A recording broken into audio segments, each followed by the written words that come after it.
Good morning, Your Holiness. We are deeply honored and grateful to you for gracing this first international Emory-Tibet Symposium of Scholars and Scientists, bridging Buddhism and science for mutual enrichment with your presence. Emory-Tibet Science Symposium is the fruition of your long-standing vision for a genuine collaboration between scientists and Buddhist monastic scholars, a vision to bridge Buddhism and modern science for mutual enrichment. It also marks a major milestone in the Emory-Tibet Science Initiative, a program developed to realize your vision for a comprehensive and sustainable science curriculum, especially for the Tibetan monastic. We would like to welcome His Holiness Ganden Thi Rinpoche, His Eminence Ganden Tiso Rinpoche, His Eminence Jangsi Shuji Rinpoche, Venerable Abbots and former Abbots, distinguished members of Central Tibetan Administration, distinguished speakers, venerable members of the Sangha, and other guests to this historic gathering. This occasion auspiciously coincides with the 600th anniversary of the founding of Drepung Monastic University, a most prestigious center of Buddhist scholarship that, along with Sera and Ganden monastic universities, has pioneered the inclusion of science education in the monastic curriculum. This symposium is the natural outgrowth of the work of Robert A. Paul Emory-Tibet Science Initiative. This initiative was founded as a result of His Holiness inviting Emory University to collaborate with the Library of Tibetan Works and Archives to develop a comprehensive and multidisciplinary science education curriculum specifically aimed for Tibetan monastic students. For all of us at Emory University and the Library of Tibetan Works and Archives, it is very gratifying to see the fruition of His Holiness's vision in the form of Emory-Tibet Science Initiative and today in this historic symposium. We offer our deepest thanks to Your Holiness for your steadfast guidance and support in these groundbreaking endeavors. The Emory-Tibet Science Initiative and an international partnership between Emory University and the Library of Tibetan Works and Archives. It is made possible by the generous support of the Dalai Lama Trust, Emory University, Johnny Winston Fund, the Lawson Foundation, Judith McMinn Foundation, Libby Cates and Hugh Kelly, Jen Kushner, and other anonymous donors.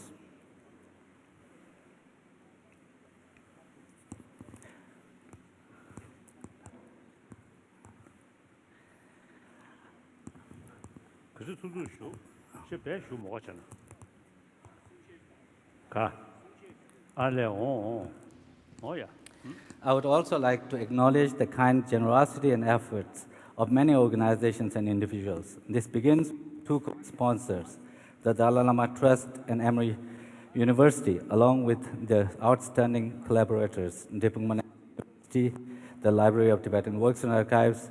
Drepung Loseling Monastery has graciously provided this august conference venue, as well as the hospitality and housing for speakers and other guests. Additionally, Drepung Loseling assumed a lion's share of responsibility for coordinating this symposium. Before I describe the format of the event of this three-day conference, I would first request His Eminence Ganden Thi Rinpoche, the 103rd throne holder of the great Tsongkhapa, the founder of Gelug lineage, to address the assembly, followed by a brief video message from Emory University conveyed by Dr. Gary Hawk, the Vice President and the Deputy to the President of Emory University.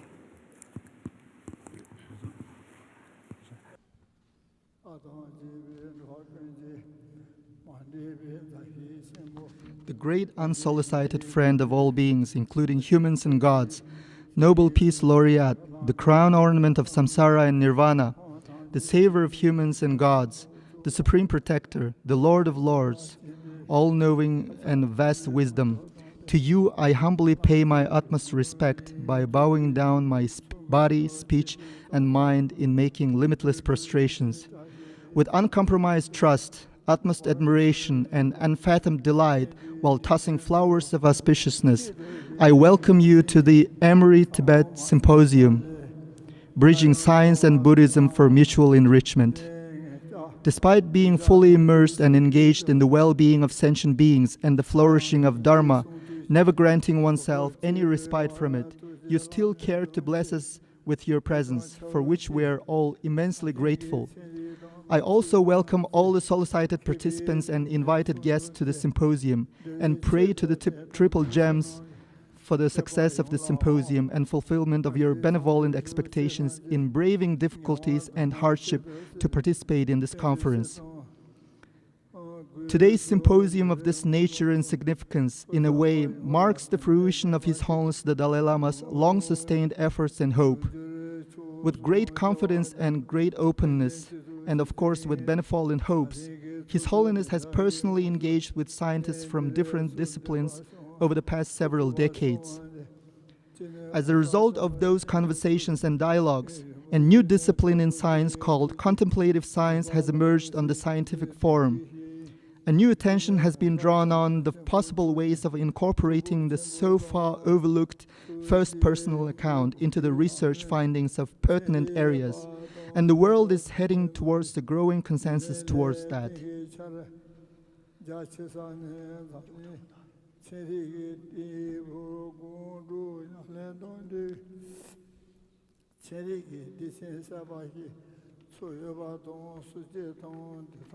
A new wave of interest has been aroused worldwide in exploring the benefits of compassion and kindness in neuroscience and psychology.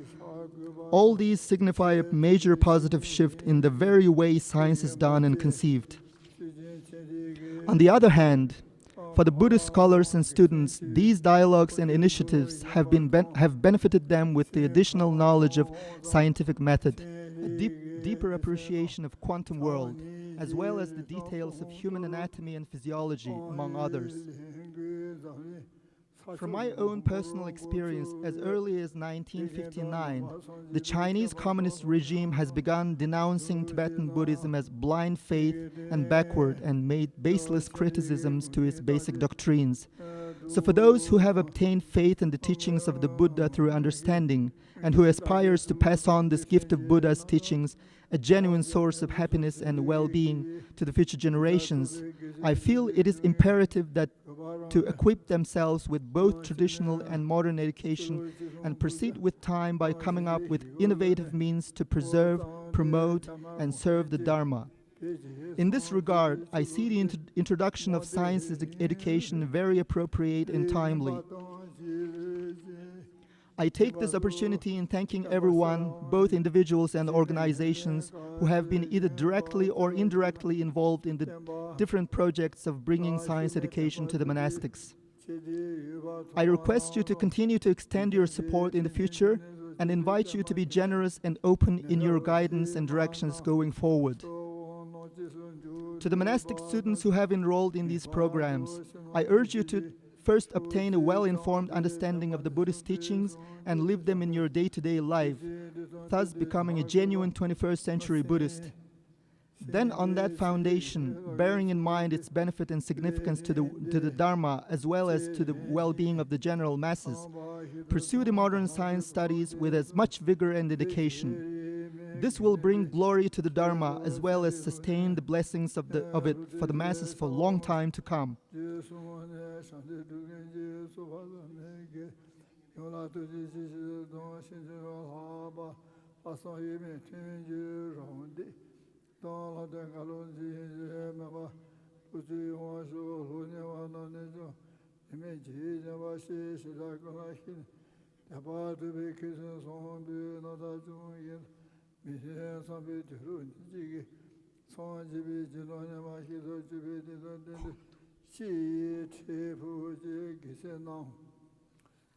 Finally, I offer the following earnest request and sincere prayers to His Holiness Dalai Lama.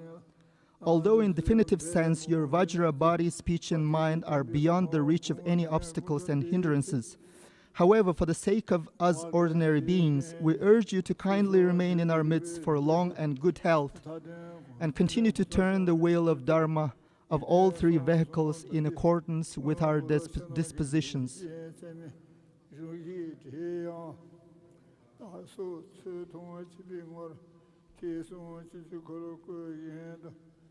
Please take us under your wing until we reach full enlightenment, while in the meanwhile, please keep showering down upon us the unceasing rain of guidance and direction.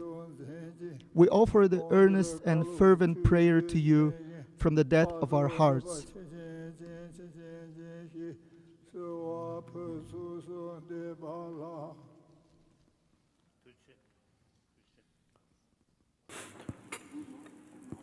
Respected brothers and sisters,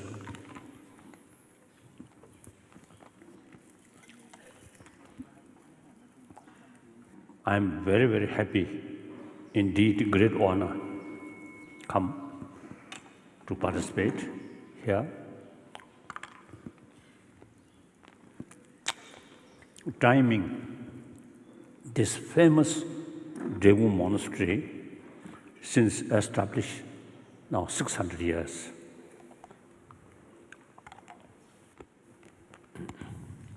So originally, since second Dalai Lama, of course, first Dalai Lama established Drepung Monastery. Then second Dalai Lama, a great sort of spiritual master and great scholar. Eventually, he come to Drepung Monastery, and he become abbot of Drepung Monastery. So since then, till fifth Dalai Lama actually belongs to this monastery, Drepung Monastery. But of course, so many people respect him, particularly the second Dalai Lama, very much non-sectarian figure. And then fifth Dalai Lama, then, you see, because of particular circumstances, then, you see, he also, you see, carry the political responsibility. Then, the Dalai Lama's headquarters, something like headquarters, shifted to Potala, like that. So this is something special connection with Dalai Lama's, these several sort of generation. Then this meeting, the nature of our meeting, Buddhism and Science. And when we start this kind of meeting organized by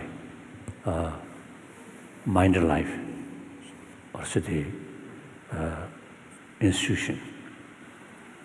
So I suggested Buddhism means, I think, a certain sort of a way of training to achieve nirvana or salvation and Buddhahood.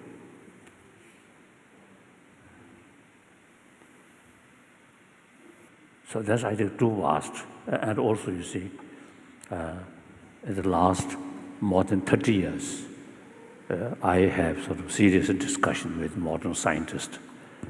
We never discuss about next life or about nirvana or possibility to achieve Buddhahood or these things. We simply discuss about the reality at present sort of level. So, more precise, I usually describe Buddhist science and modern science. So in any way, I feel modern science so far mainly focusing on the subject of matter, external thing. The science not yet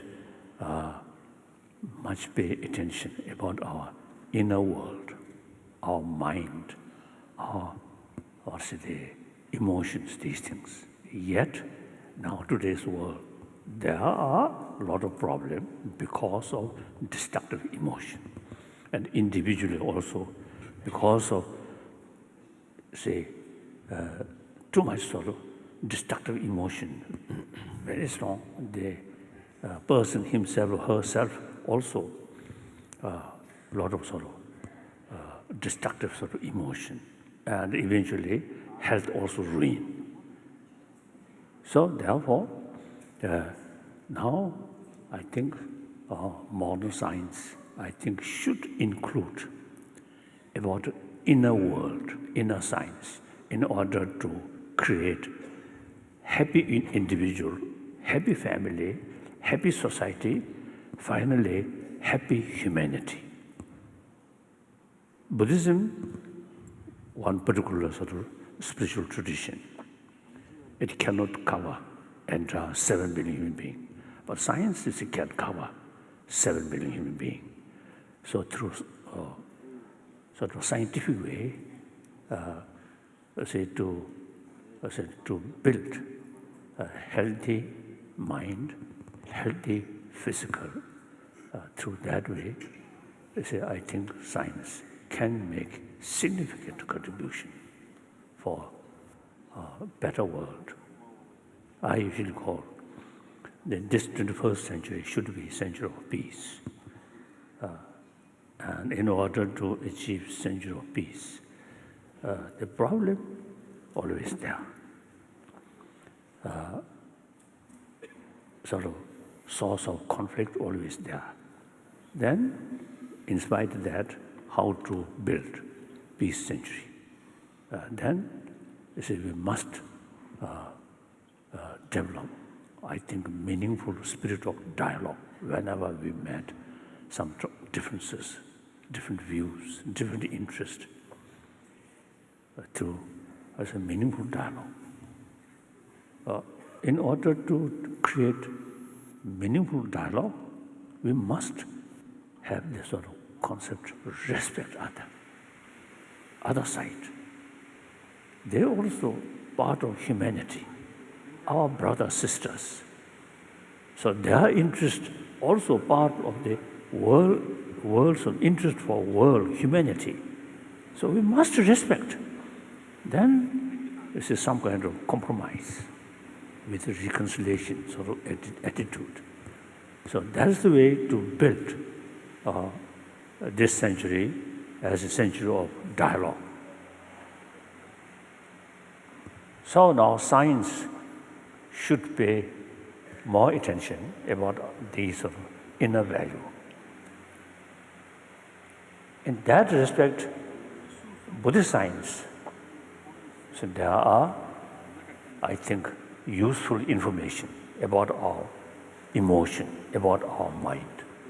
And also, with fuller knowledge about this inner world or whole system of our emotion, then much easier to tackle these destructive emotion. Not as a part of Buddhism, but simply academic subject. Now, since here many monk scholars and monk students, I speak Tibetan. Okay. So now translation there. So nothing secret.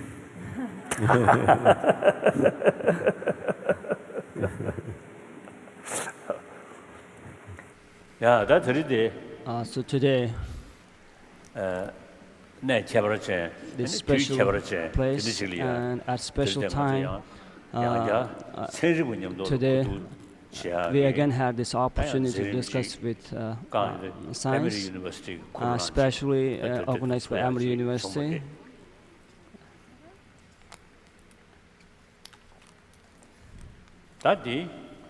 This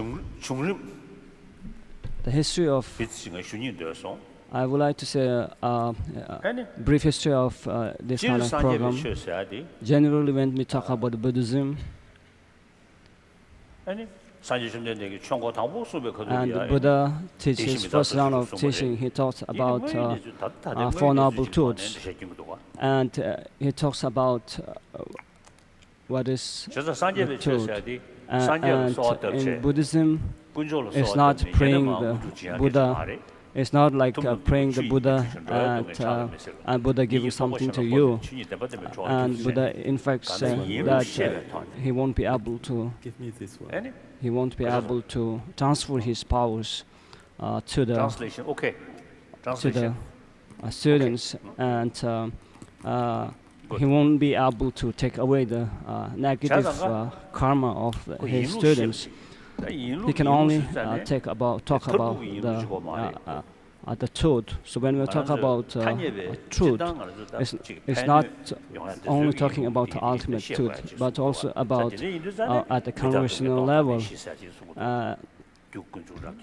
And we can talk about the causal relations and how things exist, and then you can go deeper into and then we can talk about the cessations and the path enlightenment. From that onwards, then we talk. It belongs to the realm of Buddhism as a religion. But basically, we talk about when we talk about the fundamental nature. And based on the reality or the truth, then based on that, then it talks about training our mind. So in order to do that, it's important to know the truth, or the nature of the reality. And at first of the Four Noble Truths, we talk about this truth of suffering. And here we have this two parts. We can talk about the living beings and the physical world. And in our tradition, there are a lot of information about the physical world. But many of the information that is mentioned in Abhidharma and the things that is described in Kalachakra, if we take them literally, then there are even like information that is contradicted with the empirical evidence. So, and we believe that if our tradition is something that is based on logic, then there's no room for believing something that contradicts empirical evidence. When we talk about the physical world, we talk about 4 or 5 elements if we include space. We talk about the emergence of the physical world. And in some traditions in Buddhism, we talk about what called space particle. And this space particle is smaller than the atom, and it could be as far visible. It could be more like a wave by nature. So. And based on this space particle, from then onward, then the emergence of a grosser level of physical materials like element of wind, the element of earth, the element of fire emerges. And these topics are related with cosmology, and we can think more about these topics, and these are related with the formation of the physical universe. And basically, we talk about different eons, the cessation of the previous universe eon, and then the emergence of a new universe or a new eon, and this we can, and then in science we talk about this history of the universe. Even though they don't have a clear understanding about how the Big Bang began, they has to have a cause. If from the Buddhist logical point of view, it cannot be created by a creator God. It cannot be happened without causes. but we don't have clear understanding in science. But still, there are a lot of very detailed information related with the emergence of universe in science. So it's important to learn cosmology in science by the Buddhist monks. And then in Buddhism, we pay more focus on the living beings. And then it's related with the subject of biology. Especially in Tantra tradition, we talk about the physical body, the wind channels, and the consciousness that operates through these wind channels. And then we talk about the different levels of the consciousness. So not only about the consciousness that is associated with five senses, and a little bit, if you go to a little bit subtle level, then we talk about this sleeping state. And if you go deeper, then in science they talk about these deep sleeping states. And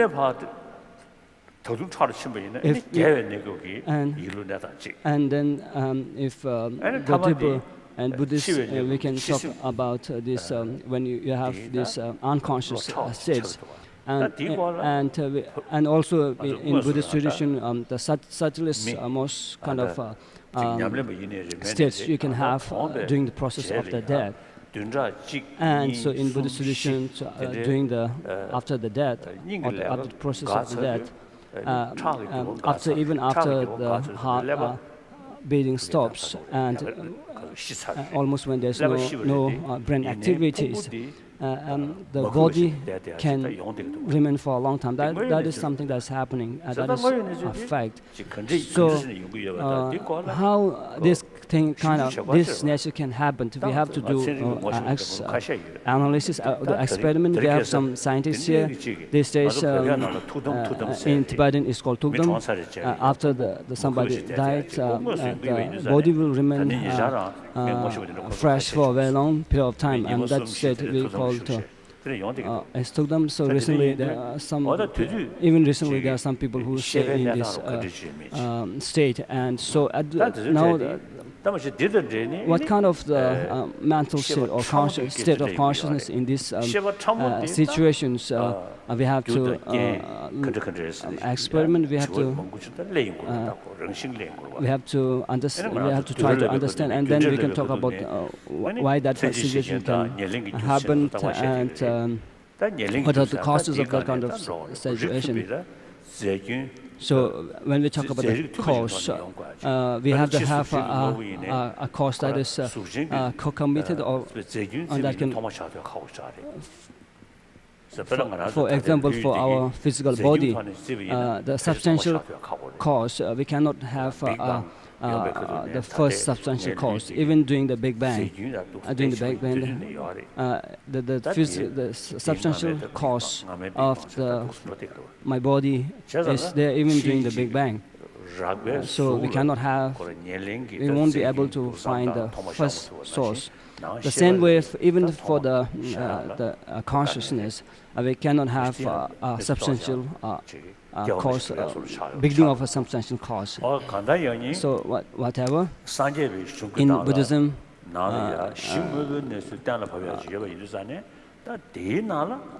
there's a tradition of establishing the truth, and here there's the physical truth about the physical world, and if for that matter there's a more detailed descriptions in science. In our tradition, most of the information are related with whatever the common concept that is available in that time of the time.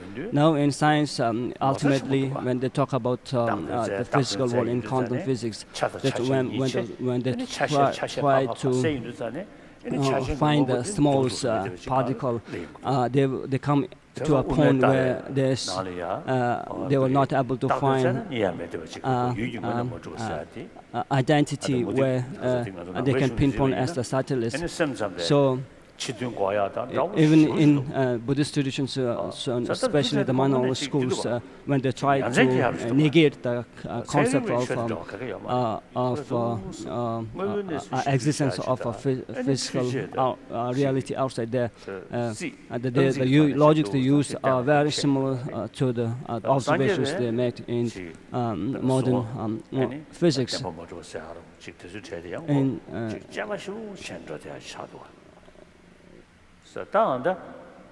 At present in quantum physics, people, the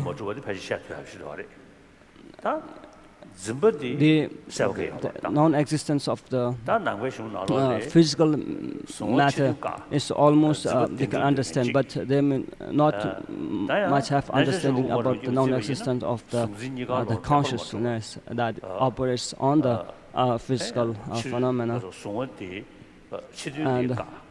And in Buddhism, we talk about in Indian Buddhist scholars, mostly they use the meditative thought process or the thought experiments. In science, mostly they use scientific equipments and do the experiments. So there are some commonalities, and one can benefit from another. So even for the scientists, for the past 30 years since, and we are having these kind of interactions, and especially the concept of mind or the consciousness that came from the Nalanda tradition is kind of a new subject for them, and because of that, many of them are interested in understanding this. So when we talk about the Buddhism, then we have to talk about the Pali tradition. The Pali tradition is the kind of a foundational Buddhism, and most of his thoughts were teachings were taught in Pali tradition, especially the Vinayana tradition. Even though there are some minor differences, otherwise the Vinayana course of conducts, they are like the 200, around 200 course of conducts are almost similar in traditions, but there are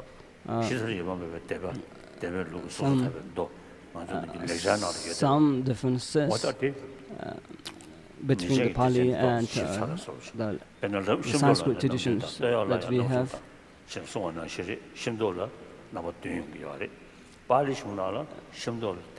For example, when we talk about the robes, the punishments for not having proper conduct are a little bit different.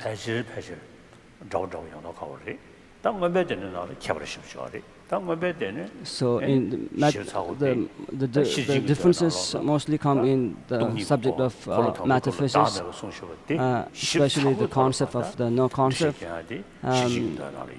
is in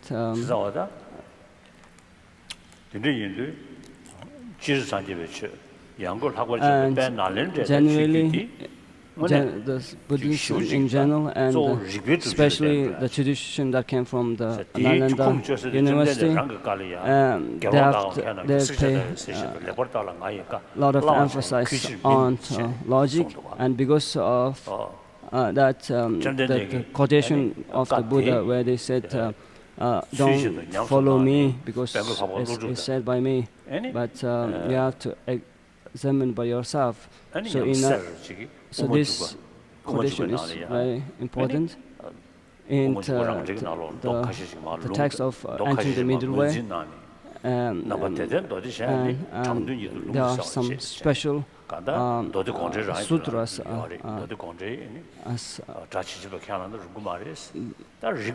and in these texts they said that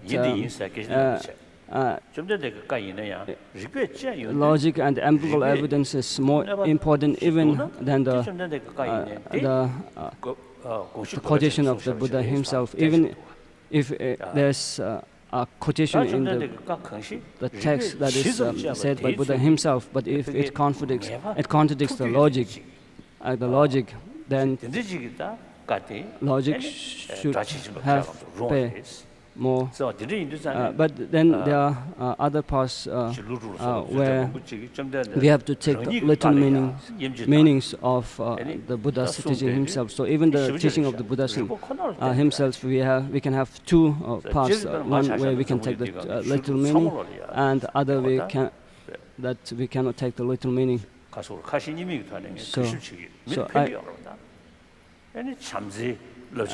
And we talk about, we respect other traditions. They all talk about compassion, and when we talk about the love and compassion, then most of the world religions, they have similar concepts. But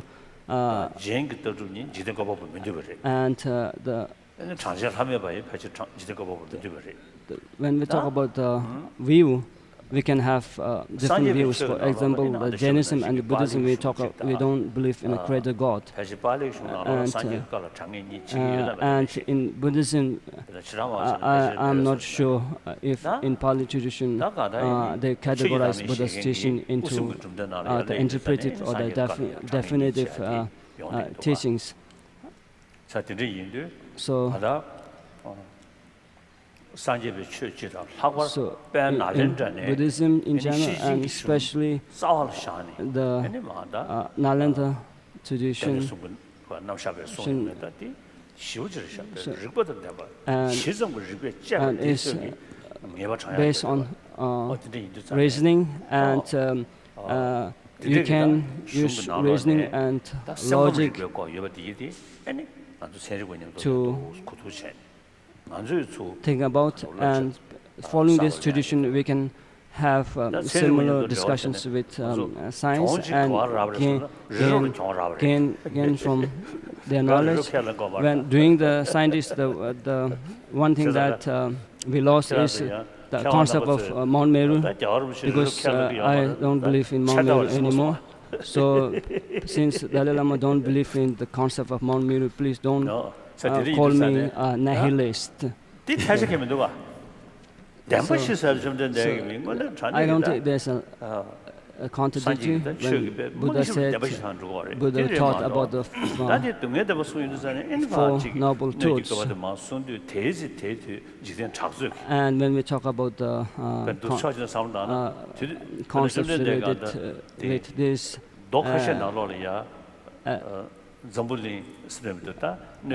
at that time, he taught about different kinds of models, different models of the world. So it may be the concepts common or the prevalent among at that time. So when we talk about the physical world, even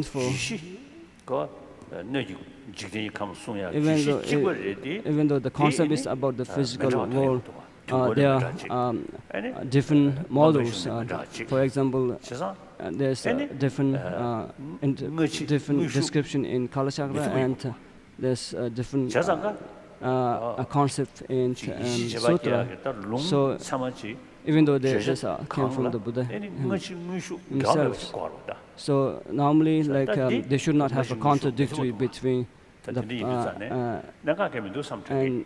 first and the second text, but it is there. So I said that a long time back, when Buddha came to this earth, he came here to talk about the law of permanent and the Four Noble Truths. not to talk about this, not to make measurements on this earth.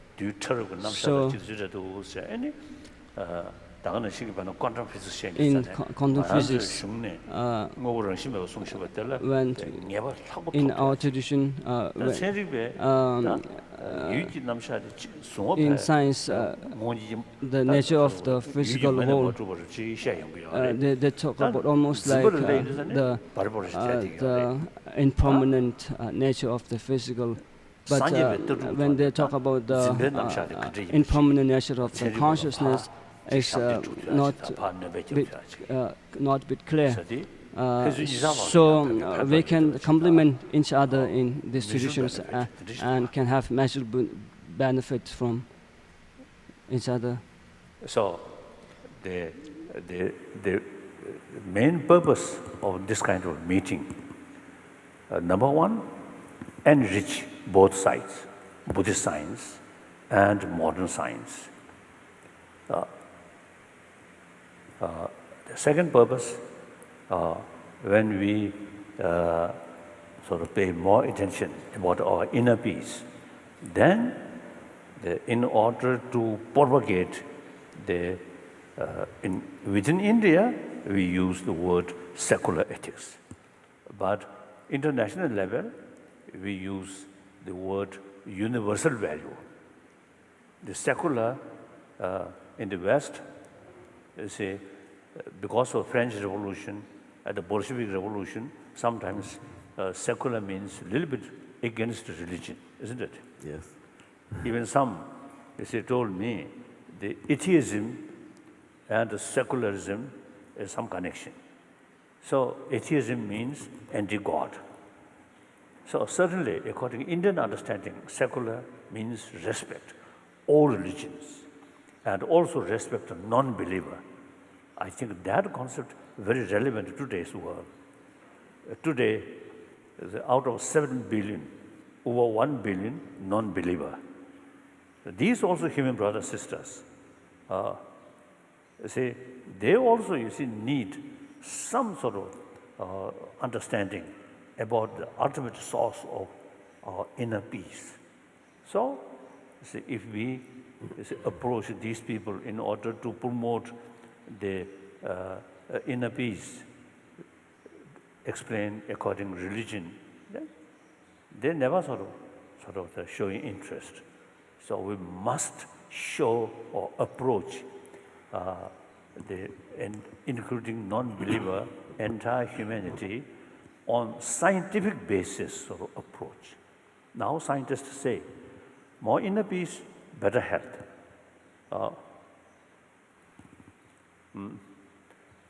Sometimes maybe too much. I also sometimes say, I'm one example. Because of inner peace, my face looks quite young.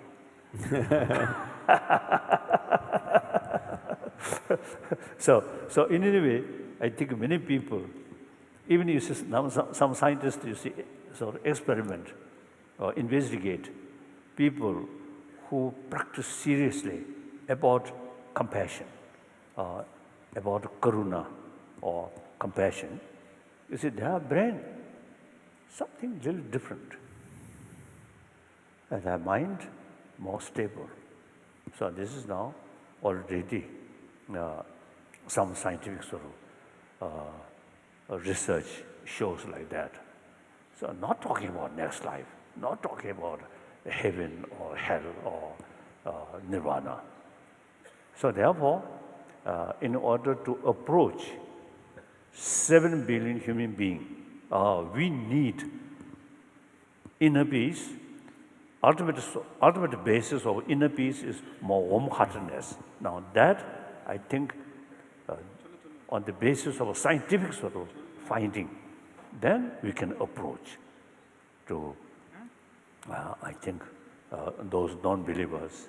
And also among the believer, obviously now, the faith, all different faith, all carry the message of love, message of forgiveness, message of tolerance. Yet, the faith itself causing conflict. So this clearly shows the lack of conviction about these inner value. Through education, people who really have the conviction, now ultimate source of inner peace is compassion, or kindness. If you see that kind of conviction through education there, then all major religious traditions are really helping immensely to further increase this practice. Without that conviction, then religion sometimes is used for destructive negative emotion, or used by anger, then causing more sort of trouble.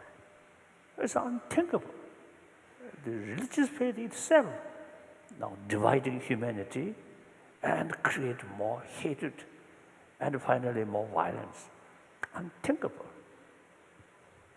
That kind of a world, if we remain indifferent, is immoral.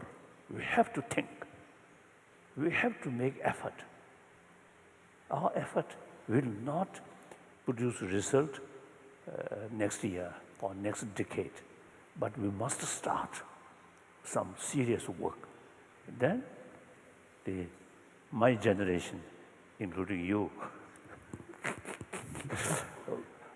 when our generation gone, then the younger generation, usually I describe generation of 21st century, then certainly our present sort of generation, if we make some sort of, also they show some path, genuine sort of, also the cooperation with modern science and ancient Indian knowledge about mind or science of mind, then I think it is our responsibility to show. Then this generation of 21st century, I think eventually may follow. If they really sort of implement or showing interest, enthusiasm, and determination, then end of this century, this 21st century, end of 21st century could be more peaceful, more compassionate world. So we are not talking about heaven or say nirvana. We simply, you see, talking how build some kind of sort of heavenly world, or some kind of some semi-nirvana. Right? That kind of a world. That's our common responsibility, whether believer or non-believer, and believe in this or that. And then, of course, I am Buddhist. I am a religious person. In my daily sort of life, early 3 o'clock morning, I start my prayer, my meditation, mainly analytical meditation. I do pray. Now, frankly speaking, for my own sort of peace of mind, this prayer is good. Pray to Buddha, Dharma, Sangha, very good. But I think for world peace, I don't think, not much effect.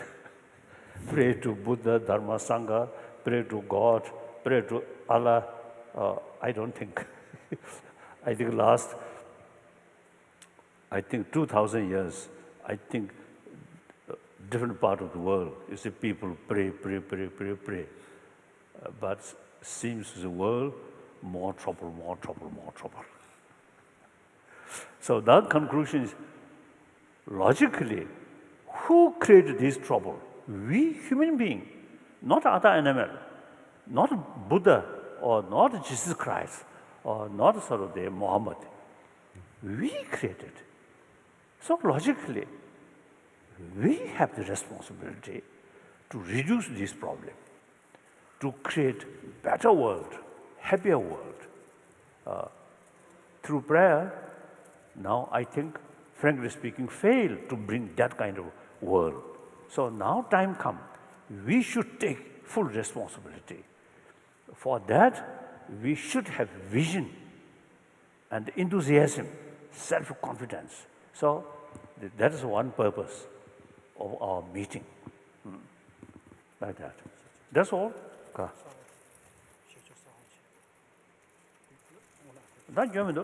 That was just cooler now. Cooler. Okay.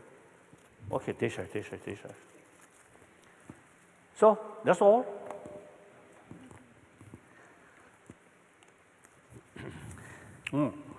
Our discussion. Or the any Kawan was a chair. Another debate.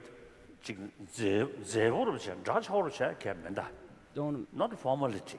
This is not. I really, frankly speaking, formality is one of the obstacles, a barrier. Come closer, completely informal way. I think my logic is when we're born, no formality. When we die, no formality.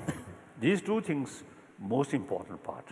And during the lifetime, too much formality. Too much smile, artificial smile, not good. Since you are just directly miss, and of course, since many years, you see, we become very close friends. So I admire you. I really love you. I respect you. So the smile also. I often visit Japan. So I'm mentioning the Japanese. Oh, please showing some smile. Usually they do not smile. Isn't it? Too much formality. Yes. That's not good. So I often use it telling my Japanese friend, oh, please give me a smile. And then if the person, even I show smile, not a response, then sometimes I do what call. Oh, you poke them? Kasa. Tickle. then they smile. It's possible not to smile. Good. Thank you, Your Holiness, for setting the vision for this conference. So the formal sessions, as we begin, there are 6 sessions. The sessions are arranged with 2 speakers for each session and the 2 panelists. Speakers will give their speech for 20 minutes each, and the panelists will make the initial response. And then, as Your Holiness suggested, we have arranged these sessions to be very open discussions, so that all the speakers and the panelists will take part in the discussions. The first session is, of course, to set the context for this conference, and the following 4 cover the 4 disciplines the Emory-Tibet Science Initiative covers. That is the philosophy of science, physics, biology, and the neuroscience.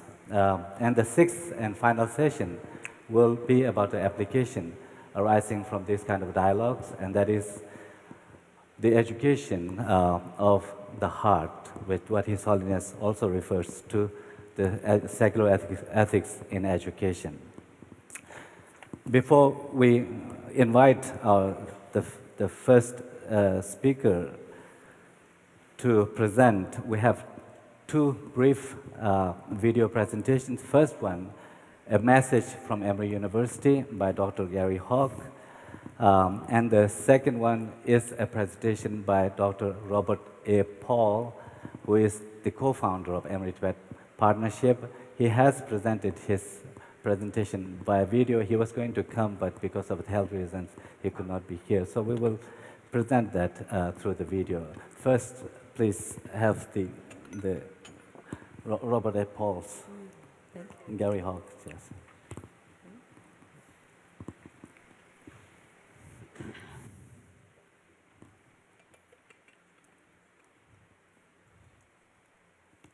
To all of greetings from Emory University to all of you as you gather for the Emory-Tibet Symposium on Bridging Buddhism and Science for Mutual Enrichment. On behalf of the students, faculty members, and employees of Emory University, I extend an especially warm greeting to His Holiness, whom we know as our Presidential Distinguished Professor.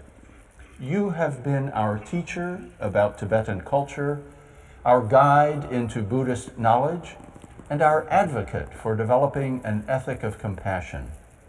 May this auspicious day bring you great health and deep happiness. Emory also extends hearty congratulations to the monastic community on this milestone achievement in the Emory-Tibet Science Initiative. We are delighted that the symposium is being held at Drepung Loseling Monastery, the original partner in the Emory-Tibet partnership that is now nearly 2 decades old. Although our 2 educational institutions have grown out of different religious traditions, we are united by a common purpose to reduce the suffering of the world. In 1998, His Holiness came to Emory to receive an honorary doctoral degree and to address the students who were graduating from the university that year. In his remarks that day, he said, "I believe that education is like an instrument. Whether that instrument is used properly or constructively depends on the user. We have education on the one hand. On the other hand, we have a good person with a good heart, a sense of caring for the welfare of others, a sense of commitment, a sense of responsibility. That is one of my fundamental beliefs," he said, "that a good heart, a warm heart, a compassionate heart is still teachable." Emory University shares this philosophy. Emory was founded nearly 200 years ago by Christians, and like good Buddhists, they believed that good actions, virtuous thoughts, and knowledge of the truth would bring great benefits to individuals and to society. The founders of Emory intended to educate not only the mind, but also the heart, both of them together, toward the goal of making the world a better place. Those founders of Emory might be surprised to find that the little school they built has grown into one of the major research universities in the United States. They would also be surprised to learn that Emory has been working to nurture a shared understanding between Buddhism and Western science. Yet Emory has many examples of scholars who have brought together deep religious faith and scientific truth for the benefit of others. One of Emory's early presidents, Alexander Means, became a clergyman, but he was not content to serve humanity by ministering only to spiritual needs. He traveled more than 650 kilometers across difficult mountains and untamed wilderness to one of the oldest universities in America to study medicine.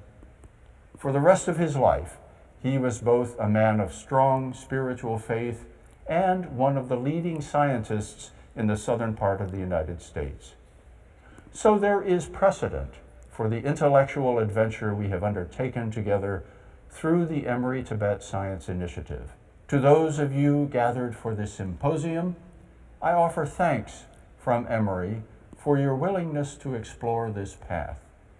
Thank you for your curiosity, your perseverance in the face of difficult concepts and challenging circumstances.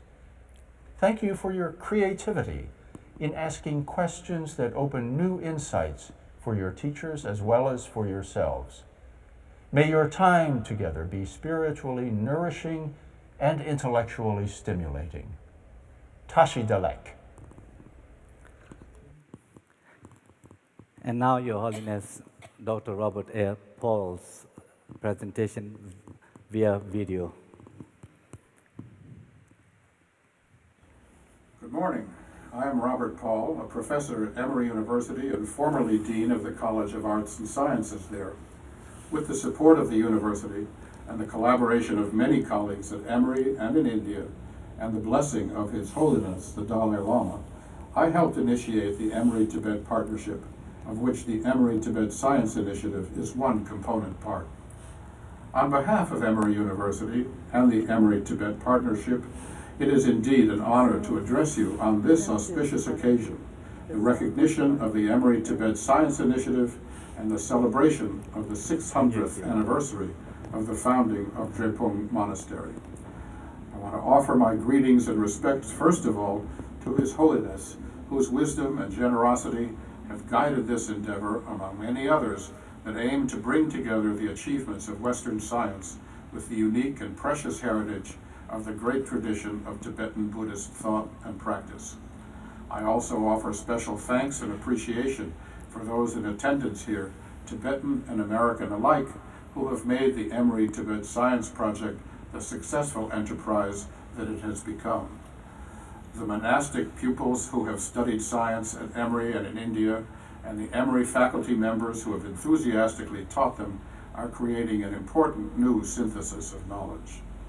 I also send my greetings and welcome to the many scholars who have come from around the world to address this conference, and to all those in the audience, either in person or by electronic means, to witness and participate in this historic occasion.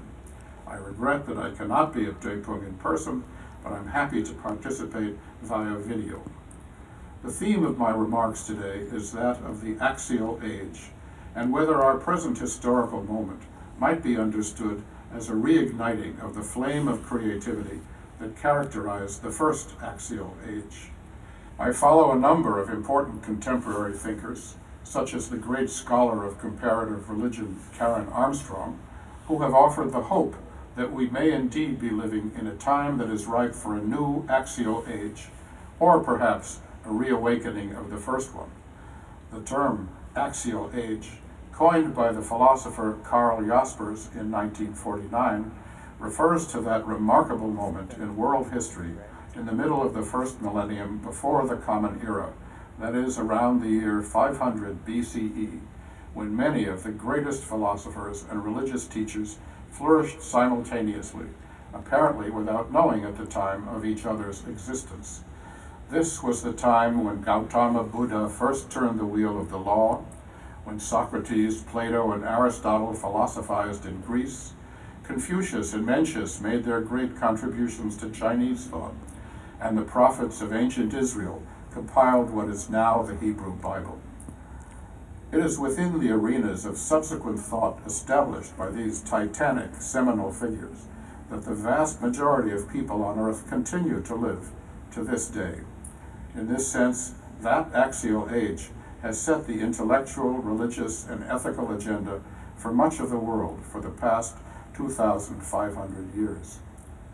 While the geographical areas within which each tradition originated appear to us to have been widely disparate, in fact, they belong to a great international community on the Eurasian continent, joined not only by war, but also by flourishing trade and the movement of goods and of people and ideas along routes crisscrossing the areas radiating out from ancient Mesopotamia, one of the great cradles of urbanization and what we call civilization, from the Eastern Mediterranean in the west to India and China in the east.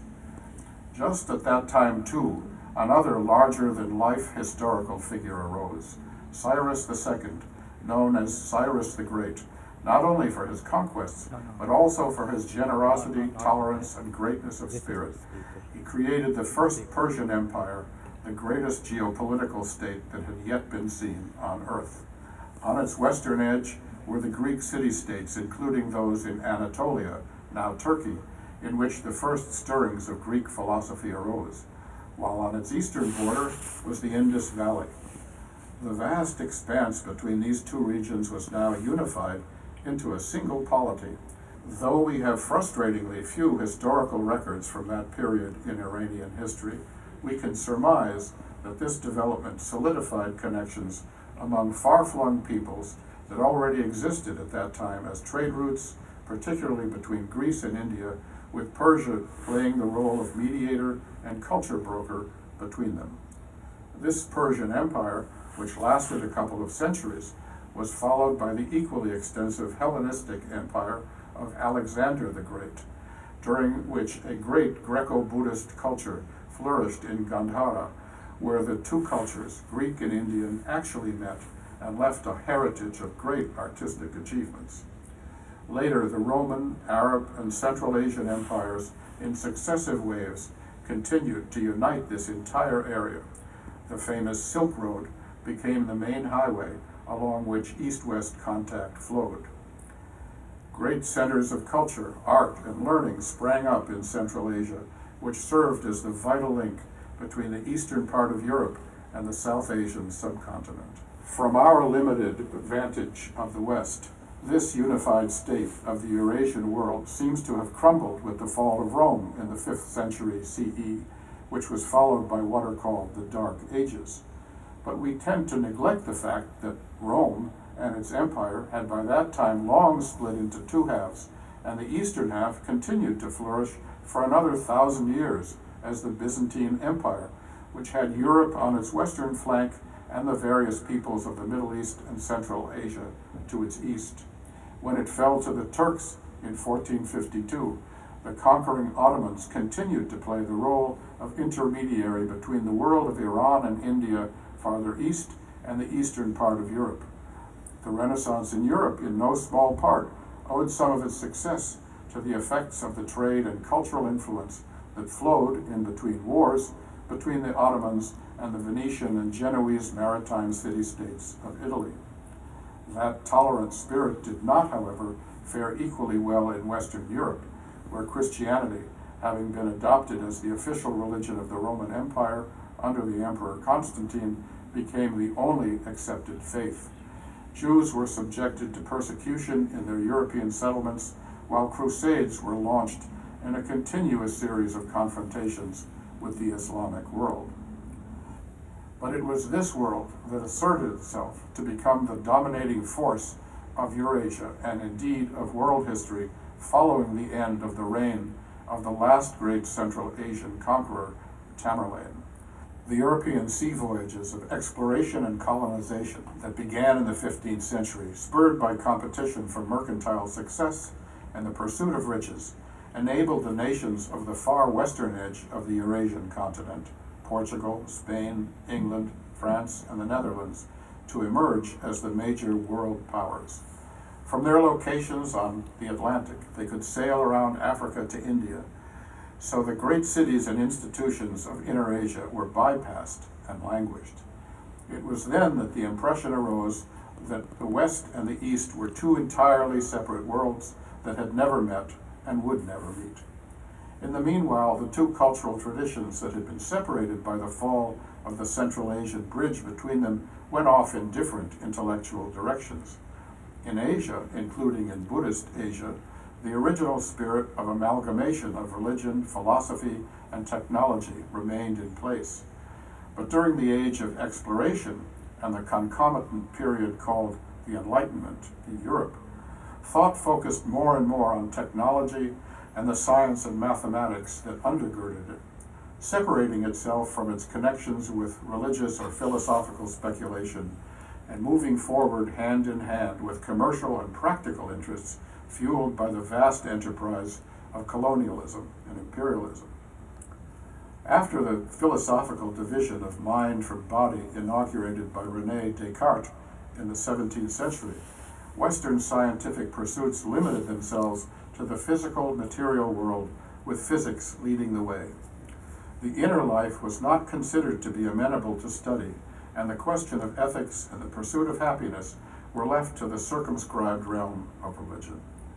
At the same time, the great traditions of the East, of which Buddhism is one of the chief examples, concentrated on the exploration of the mind and the inner life in a context that included ethical, logical, and other philosophical strands, as well as overtly religious ones, but did not participate in the ferment of scientific creativity and technological invention and discovery that marked the last few centuries of world history.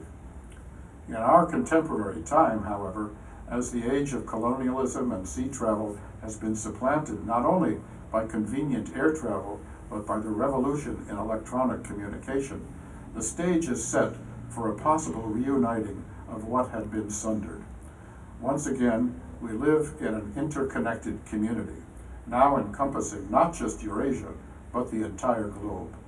The time seems ripe for the two traditions of Western science and its many marvelous achievements, and the equally great achievements of Asian thought, of which Tibetan Buddhism is a major and invaluable part, as the main heir of the work of ancient India and of Nalanda University to once again find common ground. It is to the great credit of His Holiness the Dalai Lama that he has grasped the importance of this historical moment, so fraught with peril, unrest, and dissatisfaction among peoples around the world, as one in which the opportunity has arisen for a new synthesis of Western and Eastern traditions to encounter each other not as objects of mere curiosity, but as necessary complements to each other, from whose unification a previously unthought of possibility can arise. He has used his position as one of the most respected and influential religious leaders in the world to bring together, inspire, and enable a wide range of conversations, projects, research enterprises, and other meetings of minds that have captured the imagination of some of the most brilliant and original thinkers of our day from both West and East, who have begun to, in earnest, to immerse themselves, either from the monastic or scientific perspective, in the wisdom of their opposite numbers. Many representatives of that collective effort are here at Drepung today. I'm pleased and honored to say that one such project has been the Emory-Tibet Partnership, in which scholars and students from Tibetan monastic communities in India and scientists and scholars from Emory and other universities in America have been actively engaged for over 20 years now in realizing some of His Holiness's vision. Already this effort has borne fruit. For example, the cognitively based compassion training program developed at Emory by my friend and colleague Geshe Lobsang Tenzin Negi and co-workers is a great success, now being widely taught.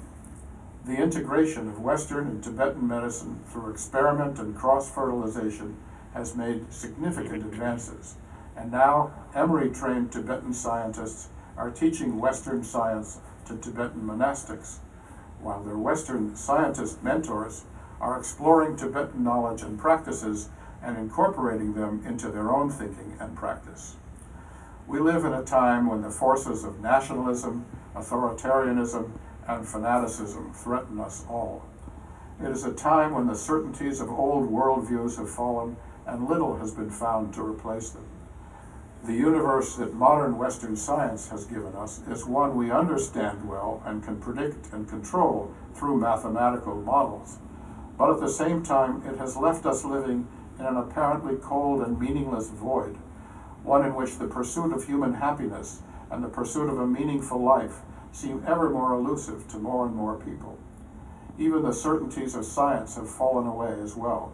The laws of physics and of mathematics that were supposed to replace religion as a solid, rational, and empirical basis for certainty have given way to theories of the composition of matter and of the universe, such as quantum theory and relativity, that defy comprehension and can only suggest to us that our founding premises, on which we've tried to erect a correct picture of reality, are fundamentally flawed.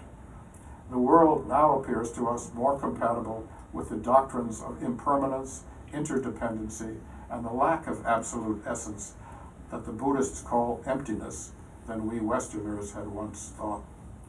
If humanity is to survive, flourish, and enable people to live meaningful and satisfied lives, the melding of the outer and inner knowledge in which the West and the East have specialized may perhaps indeed allow us to now begin to inaugurate a new, or perhaps a reborn old, axial age. Thank you.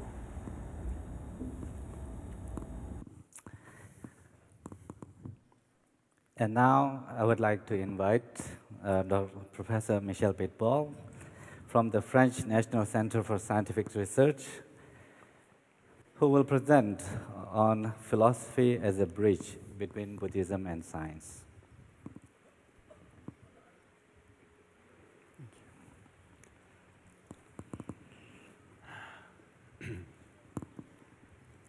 Thank you very much. So it's an honor to present you another talk about philosophy and science. I thought that it was very important to say that philosophy is a crucial partner in this dialogue between Buddhism and science, also because philosophy can clarify what science is and also because it can help present Buddhism in a framework, in a cultural framework, which can be understood easily by Western people. So, first of all, a philosopher would ask for the motivations for the dialogue. So, from the Buddhist side, the main motivation is to add to the means we have to alleviate suffering. And of course, there are so many interesting means for alleviating suffering in science.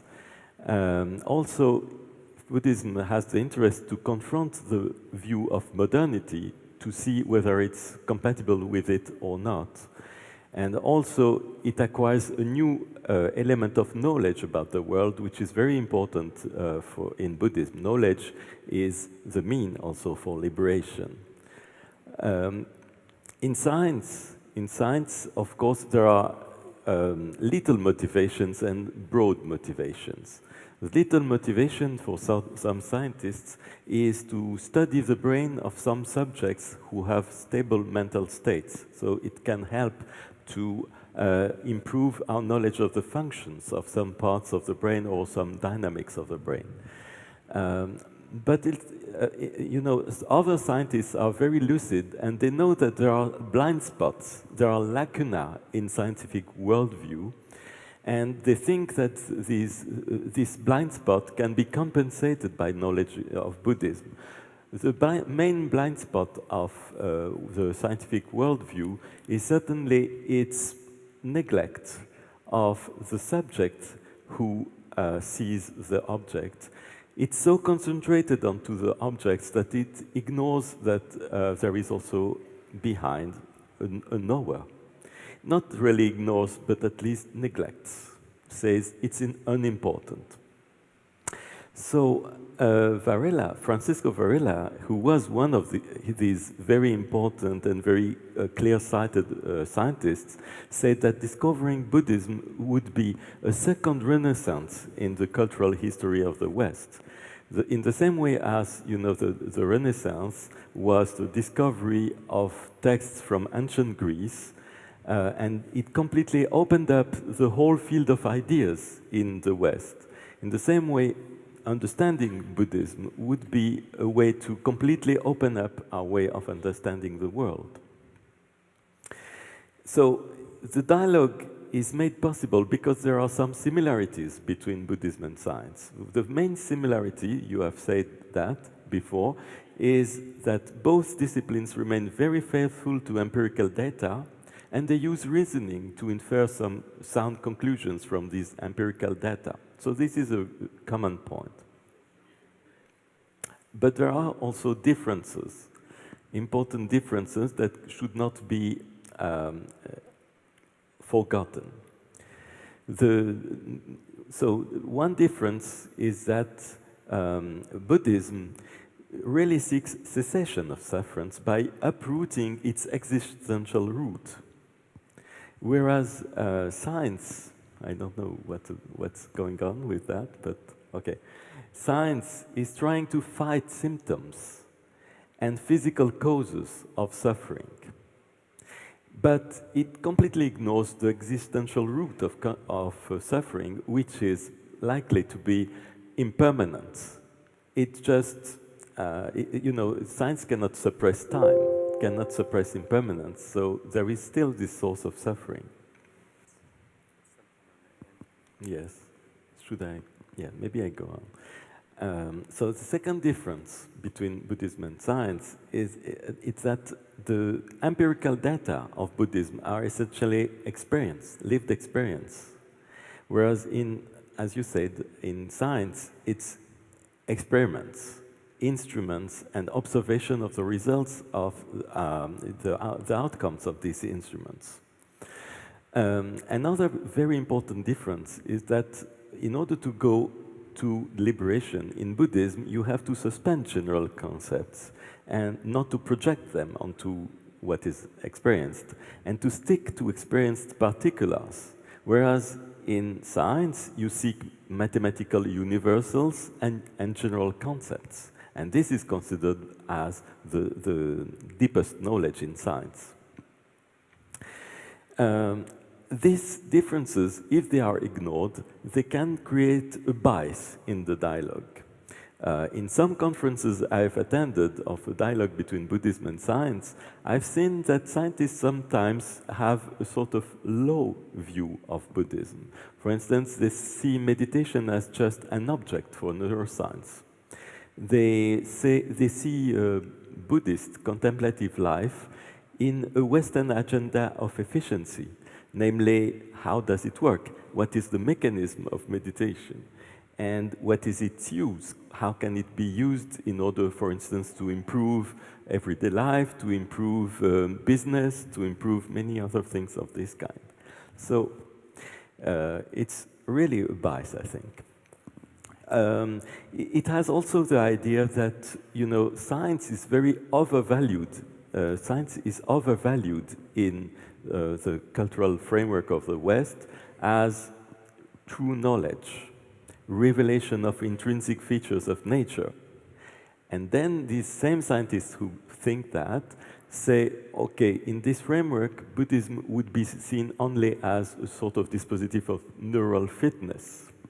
So that's really the bias, and I think this bias can be corrected by understanding that Buddhism has also maybe a view of what science is. Because there is a Buddhist epistemology, a very powerful epistemology, and there is also this famous doctrine of the two truths, the conventional truth and the ultimate truth.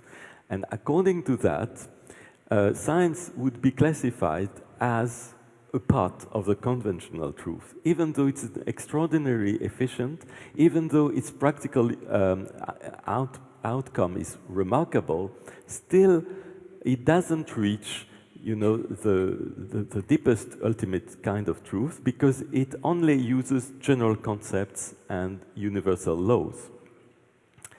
For instance, the Buddhist philosopher of Japan, Nishida Kitaro, said, according to his training of Zen Buddhism, he said, the world of science is not the world of the true reality. According to him, the true reality or the ultimate truth is not something that can be expressed by symbols, words, or general concepts. So, in that, you know, even in the West, there has been a question, what is science, after all? What can it do? And there are three essential doctrines. The first one is that science is a picture of reality, a faithful picture of reality as it is independently of us. It's called scientific realism. Second view, another extreme view, is that science is only a projection of our mind. It's called idealism. And a third view is somehow intermediate. You could call that a middle way between the two of them, and I will talk of that later. But, you know, there are arguments in favor of scientific realism and arguments against it. Arguments against it was given, for instance, by Immanuel Kant, who said that, in fact, the idea that we have a picture of reality as it is independently of us is absurd. Why?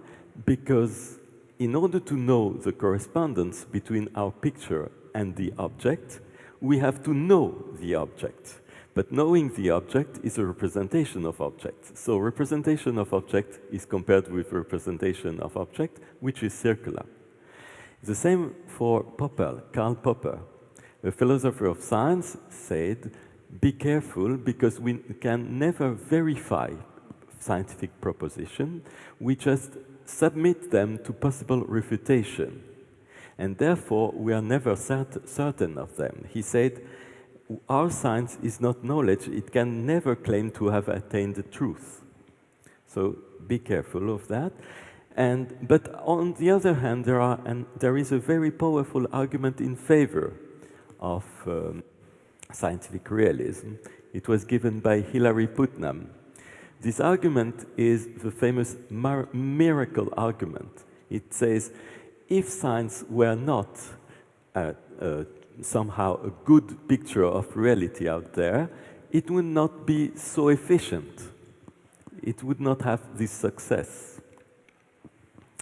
And therefore, I think the challenge for the people who are not scientific realists is to understand how it can be so efficient, so successful, without being a picture of reality as it is independently of us. Okay, so maybe I go on then. You know, between these two extreme views, namely realism and idealism, as I told you, there is a middle way. It was proposed by Immanuel Kant, the German philosopher, and also in a much more modern way by Francisco Varela. So, according to Kant, what we know is nothing like the intrinsic nature of reality out there independently of us. It's the relation we have with nature, which we call phenomena. Phenomena are appearances due to the interaction between us and nature. And between these phenomena, we establish relations that we call the laws of nature. Even objects, according to him, were just a network of relations between phenomena, which are relations of nature with us. So this knowledge is entirely relational, not absolute. And yet it's very efficient. I'll explain it later. Why? Maybe I can explain now, in fact, even though it's not in my slide. But it's because we pick out the most stable features of these phenomena, the most stable relations between phenomena, and also we pick out what can be shared between us. So we can, in fact, due to these procedures of selection of stable features of phenomena and features that can be shared between all subjects, we can reach a very good level of intersubjective work. And also we do proposals and corrections. And with this process of proposals and correction, we reach, oh, wonderful. Yes.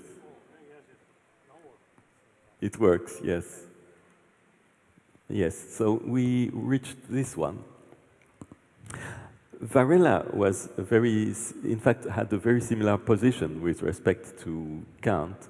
According to him, ordinary and scientific knowledge are not a mirror of nature, not a representation of nature outside independently of us, nor a projection of our mind, but an expression of the fruitful interplay between us and nature.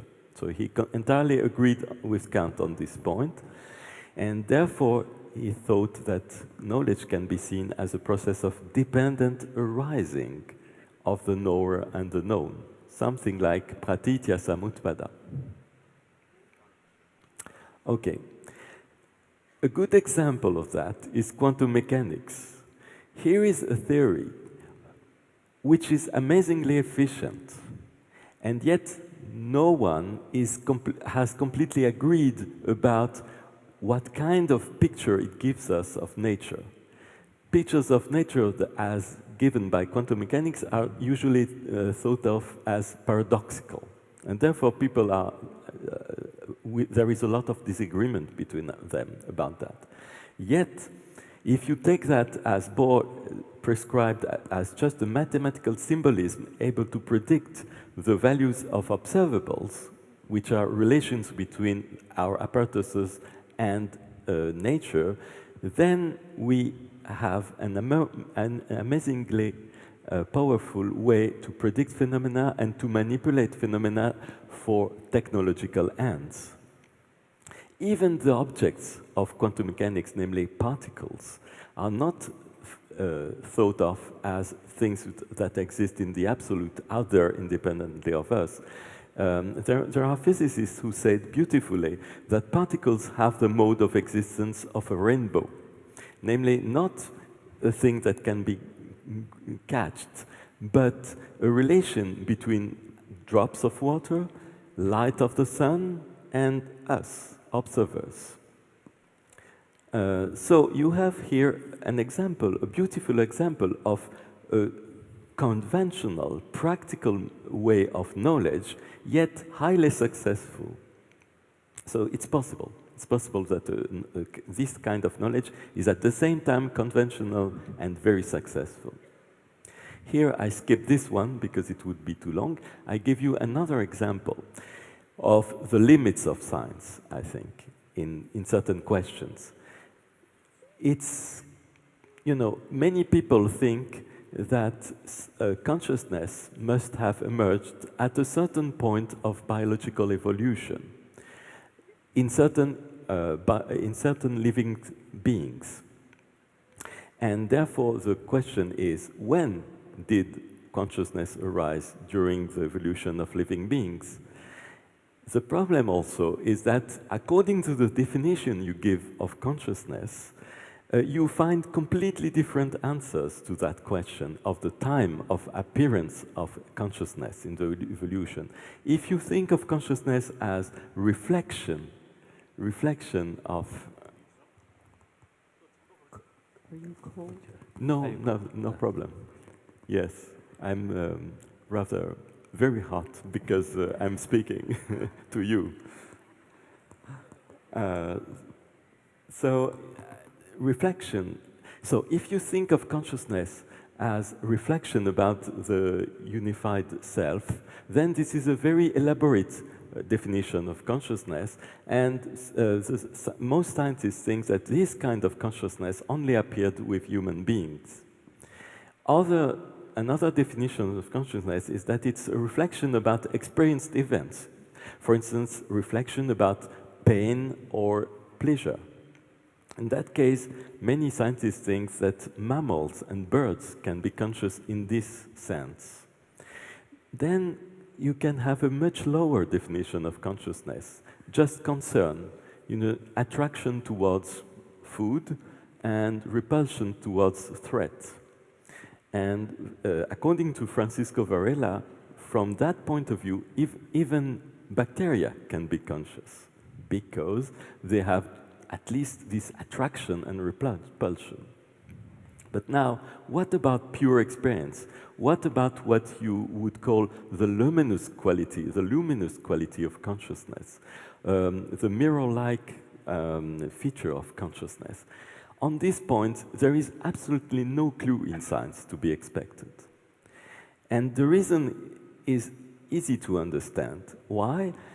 To sum up, it's because the engine of evolution is selection. Selection of the fittest organism. But what is selected is only behavior, efficient behavior in the environment. It cannot be the flavor for the organism of being in that environment. You can select features such as the unification of representations for efficient action. You can select features such as the reflectivity, but you cannot select a feature of the presence of experience. It's completely indifferent to evolution. It has no selective value whatsoever. So evolutive theory is not really concerned by pure experience. Therefore, my conclusion is that the theory of evolution doesn't exclude a thesis that is very dear, I think, to Buddhism. It doesn't exclude that the most basic level of consciousness, which is the luminous quality, the subtle consciousness, is beginningless. There is not necessarily a beginning to that. So my conclusion, my general conclusion will be the following. It's a conclusion for all monks and of course for you, Holiness.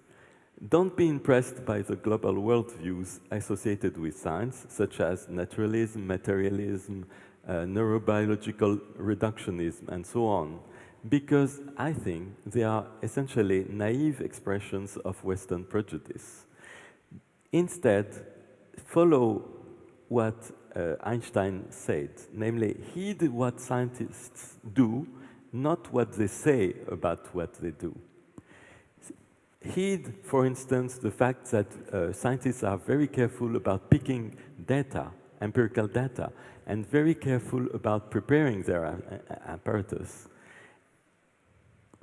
So just see what they do, and what they do is being very careful about picking empirical data, and then be very careful about drawing conclusions from that.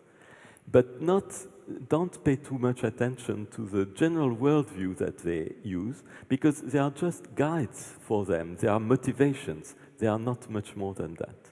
Thank you very much.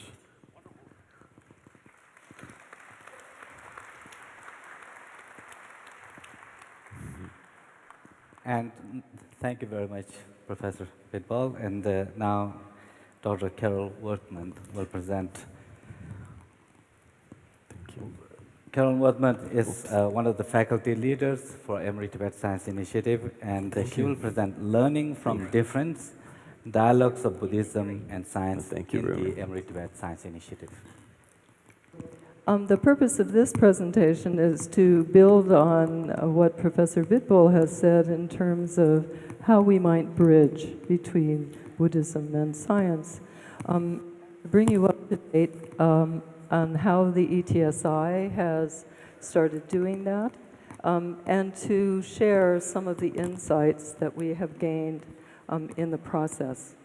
So we've already mentioned that we are inspired by your vision, Your Holiness, for a comprehensive and sustainable science education program for Tibetan monastic institutions. This is our goal. And in that process, we started out teaching the subjects of physics, biology, and neuroscience, but then we quickly learned that mathematics is underlying all of these disciplines, and moreover, as we've already heard from Professor Pitbull, that philosophy is involved in all of this, because both Buddhism and science have deep philosophical traditions that we need to engage.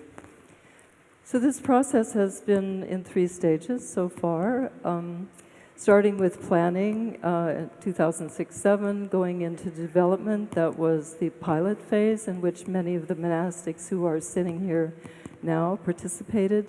And now starting implementation in 2014. We just completed in summer the 3rd year of the program.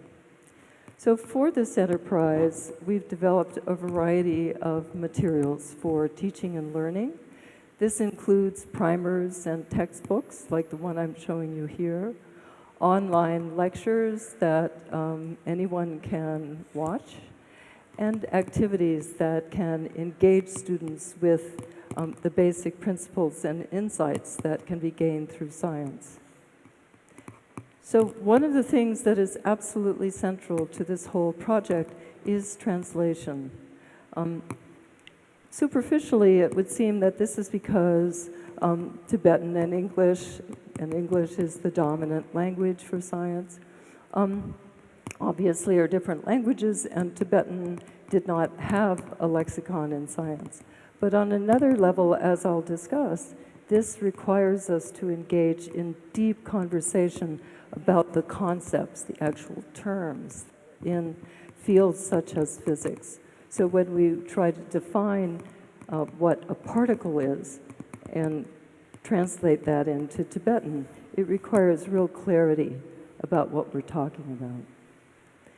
In order to make the program sustainable, we also are engaged in educating monks in teaching science.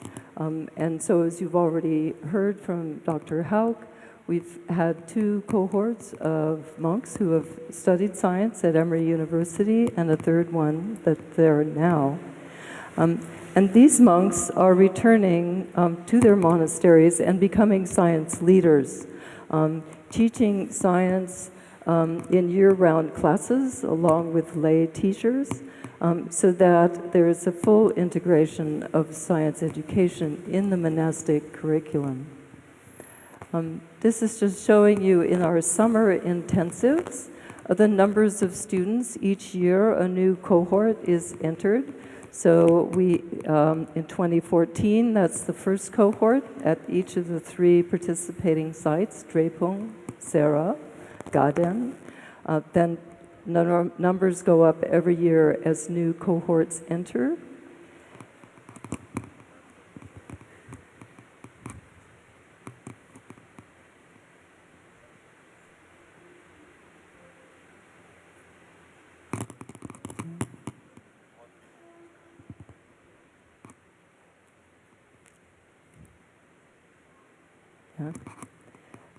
And also each summer as we enter new cohorts, more and more faculty are coming to teach at the monasteries. So that gives you a general idea of the program and what we have done so far. But in the rest of the talk, I'd like to address 3 areas where we found real grounds for intellectual exchange. One involving knowledge and ontology, or worldview. Another involving modes of inquiry, how each goes about discovering. And third, transmission and learning. So first, in terms of knowledge, you would think, well, okay, if we're having an education program, then this is about the transmission of knowledge, say, from physics. This is one of our physics textbooks. And of course, there's a vast literature in science, as there is a vast literature in Tibetan Buddhism. So there is plenty of grounds for knowledge exchange there. But this knowledge is really just a reflection of the underlying concepts and philosophies that each tradition is pursuing.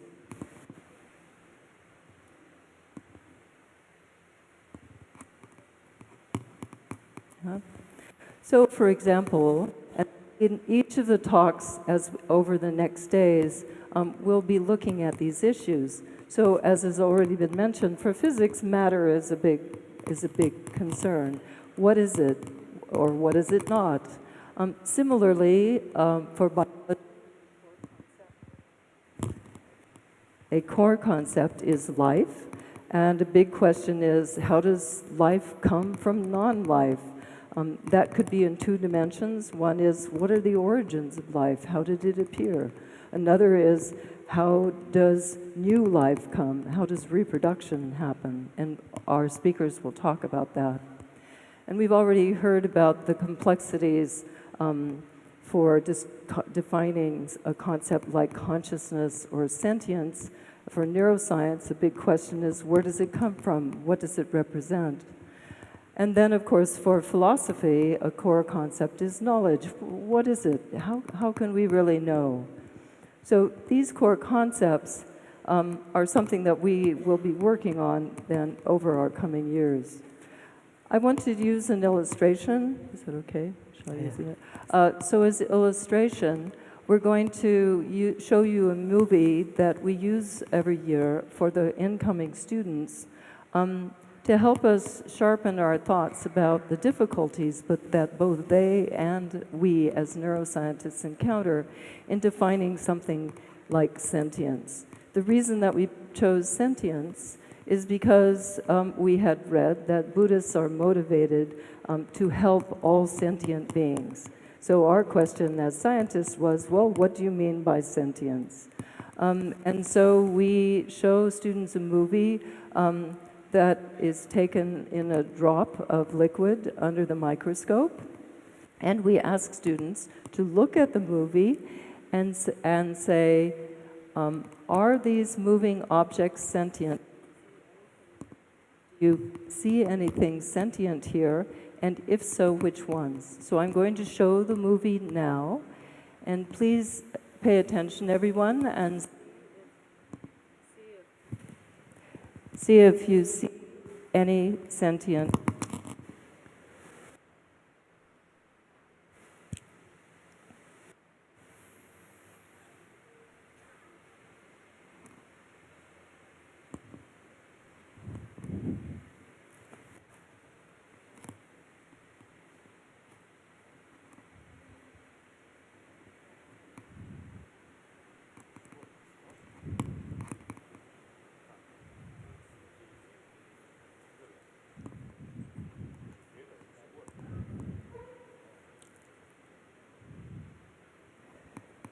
So, I don't know, what do you think? Just based on this very slim evidence, do we see a sentient being here?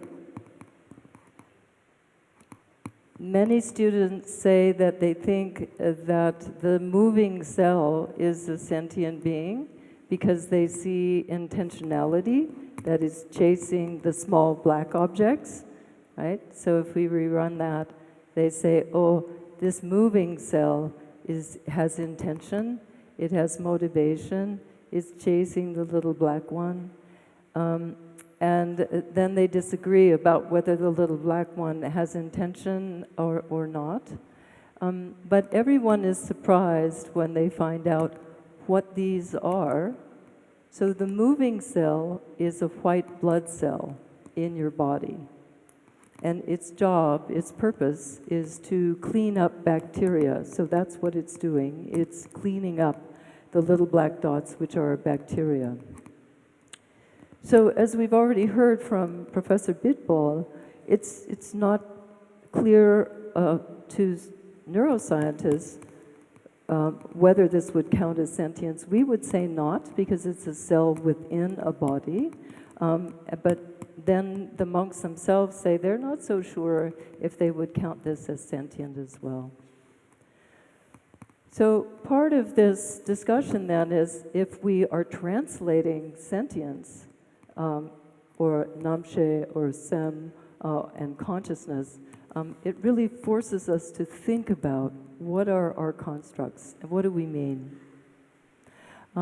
And that has led our students to say, one student to say, science studies physical phenomena, a minute fraction of what Buddhism studies.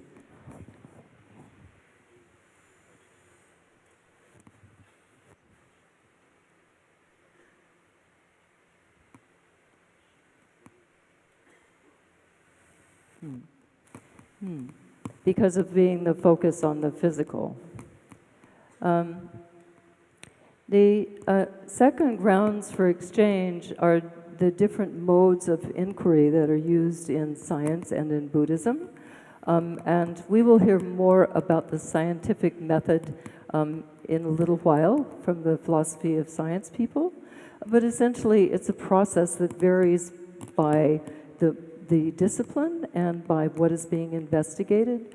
But generally, scientists start with a question and an observation, and they try to test something about this, to get an answer to this question. So the process of this scientific inquiry is generally thought to result in answers. That's a popular view. But actually, we could see this process as critically resulting in a change in our ideas. This is easy to forget. We may think that science is about answers, but very often science is about more questions or questioning our old ideas. And so in many ways, you could think of science as a technique for changing your mind, changing your understanding. And for that, we see a major difference between science and Buddhism in that science relies on inductive logic. The reason for this has already been mentioned by Professor Bitbol in his quote from Popper.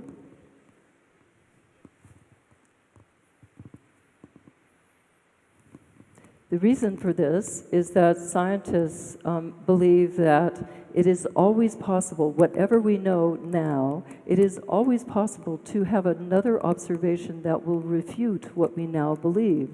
This uncertainty principle means that we always may have to change our minds. And inductive logic then is primary. However, in Buddhism, as we've already heard, there are different techniques that are used, and that includes, as one student said, in science, you need material things, but in Buddhism, you have your own equipment, your hand and your mind. And so for that,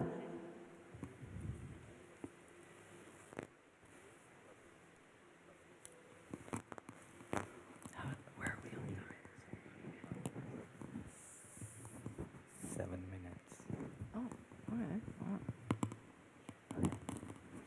And for that, Buddhists have developed a terrific tool, which is Buddhist logic, which is used, as we've already heard, to clear up thinking and find valid reasoning. Okay, and the third, the exchange between inductive and deductive logic and exploring these differences can be one level of exchange. Then the third and final level of exchange is in the arena of transmission and learning, how science transmits our knowledge and how Buddhism transmits its knowledge. And of course, each discipline, as we've already seen, has enormous literatures, bodies that we can study, that anybody can study. And we also have similar but different modes for instruction. On the left, a Buddhist mode, on the right, a large science classroom. And also we have different modes in which students are learning. So on the right, Western students using their computers, on the left, Tibetan students using their texts. But one of the things, so that looks fairly straightforward, but we were interested in a quote from one of our students who said, "Science is much, much easier than Buddhism. The teachers in Buddhism don't give you the answer, and you have to find it yourself." And this intrigued us because we in science see ourselves as also struggling to find the truth, and this suggests that we're missing something. And that's an area in which I think we can explore a lot, but there are two things that we wanted to draw to your attention today that we find intriguing, that is distinctive in the Buddhist tradition. One is the use of memorization, extensive memorization. Our students do not memorize big books, but in the Buddhist traditions, you do have extensive memorization with recitation, so that the texts that are learned are spoken aloud as part of the learning process. And we do know, I don't have time to go into details, but we do know in neuroscience that speech patterns actually affect brain activity. So that this practice of recitation also may embed knowledge in distinctive ways. Because we know, for example, that on the left you see brain activation patterns. When you are in blue, your foot is moving, so you see the blue in the middle. On the right, you see in blue the brain activation patterns when you are only using leg or hearing leg-related words. So brain is activated when and simulates what we hear or say. So these are really dynamic, powerful ways in which the brain can be trained that we think are interesting. And furthermore, the second important practice is the use of debate, so that the texts that have been memorized, many texts, are then deployed using Buddhist logic in engaging with the material in a very dynamic way. We think this can be a very powerful form of learning that deserves as much attention and research as is currently given to meditation. So to conclude, we see, as many people have said, we see many potential benefits of exchange, but now through the Emory-Tibet Science Initiative, we have experienced some of the tangible examples of the benefits of those exchanges, which is we see a way to reframe science and ask different new kinds of questions on the scientific side. Perhaps on Buddhist side, you see new ways to ask questions, new modes of inquiry. What might it be possible to use inductive logic sometimes strategically? And so for both sides, we see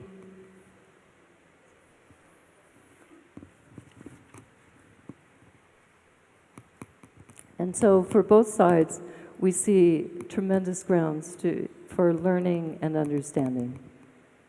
And that's it. Thank you.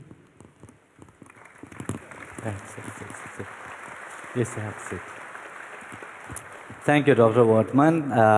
And now, Your Holiness, we have two respondents. Geshe Laktola representing the Buddhist monastic tradition, Tundu Sampela, although a former monk, but here he is representing the scientist as he has graduated with science and teaches physics in our program today. They will give brief response to the presentation this morning, and then we will open the floor for further discussions. Could you pass the mic, please?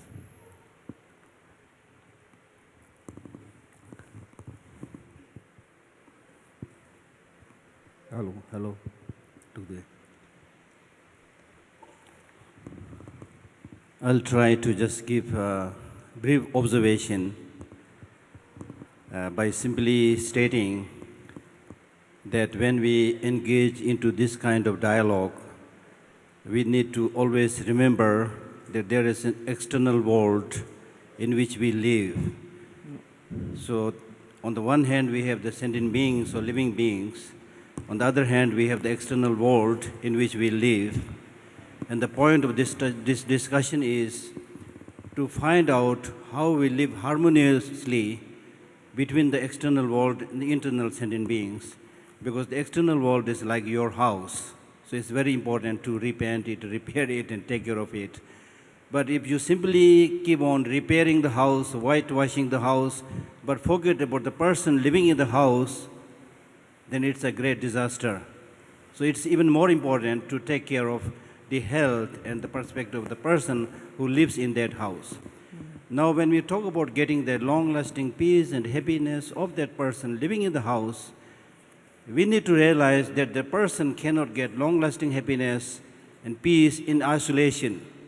He has to again have that harmony with his neighbors, with his fellow human beings.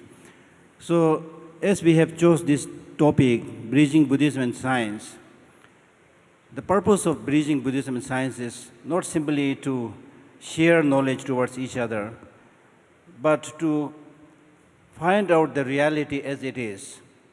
Sometimes we use the word law of nature. Through this dialogue, we should be able to present the law of nature in such a way that if we don't learn to live harmoniously with each other, we are going not only to commit individual suicide, but it's very likely we are going to commit a global suicide.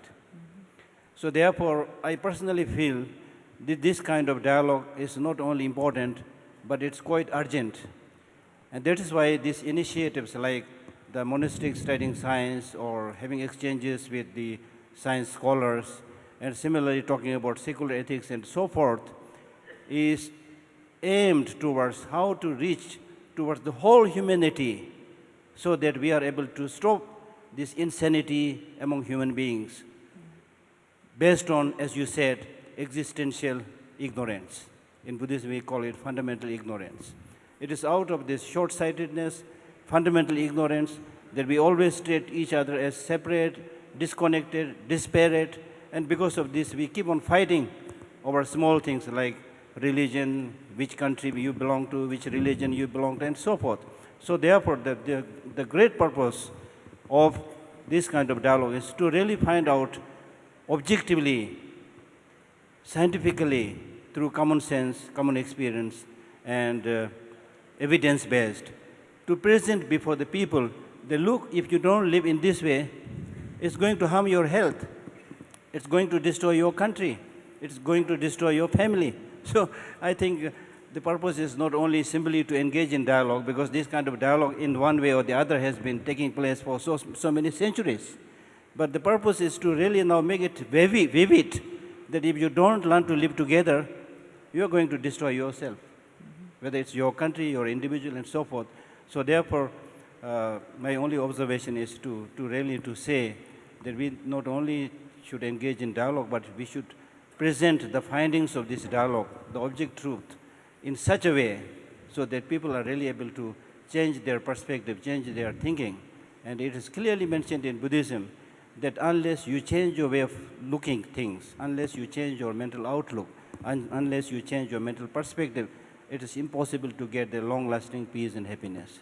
So much of what we are trying to achieve is dependent upon our human mental outlook, mental perspective, and that perspective must be based on objective truth, objective reality, so that we should try to, as you use the word interplay, by talking about this interconnectedness, interplay, we should present our findings in such a way so that people are able to awake. In Buddhism, we use the word mindfulness, or being alert or being awake.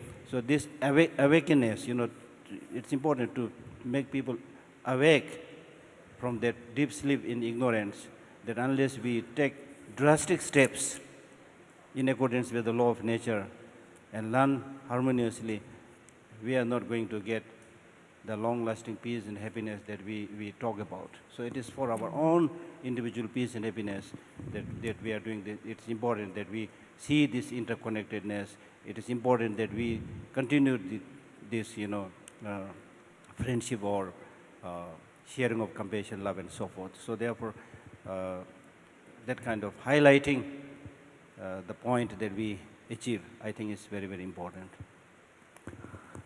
Thank you. Thank you, Geshe-la. And now, Sunday Santala. My prostration to you, His Holiness. Although Geshe-la Sangla described me as a partner of science or representative of science, I'm not sure what I'm going to say, or my remark would reflect exactly the position of science. After listening to Dr. Bitball's presentation, I couldn't help but remember a remark made by Professor David Finkelstein, who had been a part of Mind and Life conferences and also had participated in many of the science workshops. Dr. Finkelstein says that whenever science makes a huge advancement, it is through gaining a profound understanding of relativity and through overcoming absolutes, some of the absolutes that are prevalent in science. For example, when Einstein's theory of motion replaces Newton's theory of motion, it was by relativizing the concept of space and time. In Newton's worldview, space and time are absolutes. However, Einstein sort of relativized that and was able to come up with a new theory and a more profound way of understanding the world. So because of this precedence, it seems that science can learn something from Buddhism, Buddhist philosophy, because in Buddhism, we have a very profound sort of understanding of the idea of relativity, or it's also known as the concept of dependent origination. Now, Buddhist concept of relativity is applicable to all phenomena, whether it's physical, mental, or metaphysical. So, by extending, the idea of relativism, the idea of dependent origination, to include, other aspects such as, concepts that are still considered as absolute in science. For instance, the speed of light and so on. These are still considered as absolutes. So by relativizing and using the concept of dependent origination and concept of relativity, I think science can find a new sort of understanding, a new foundation upon which these ideas could be erected. So this kind of dialogue, this kind of meeting of mind has huge potential in benefiting not only the Buddhist world, but also the scientific world. Thank you, Sundala. As we open the floor for discussions. Your Holiness, do you have some questions or comment to the two presenters and the, of this morning?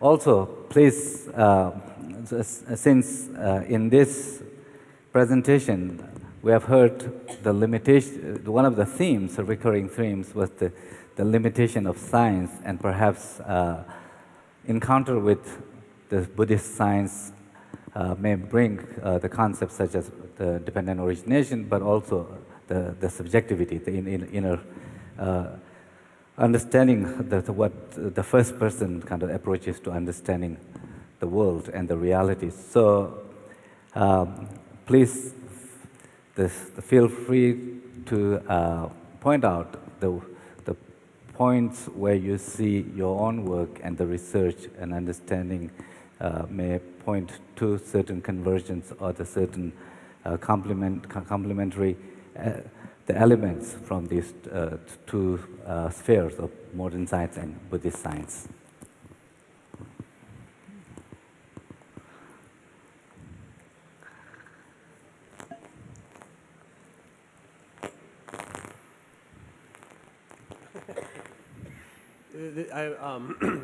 Professor Bitbull ended his remarks with a very provocative statement of, don't pay attention to what the scientists say, pay attention to what they do.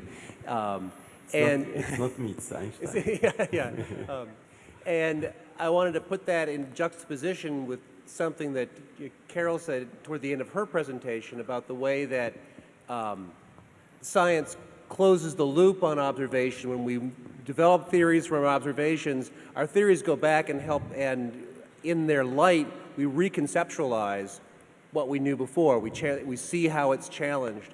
So I think one of the ways that I would temper the idea that don't pay attention to what scientists say, we need to pay attention to the way in which scientific results challenge our older ideas. And this has been true all through Western science. You can only think of the way that Freudian psychology gave us a whole new language for talking about ourselves. Even though this is not part of psychology today, we still use the language of the unconscious, and that idea is crucial in contemporary psychology.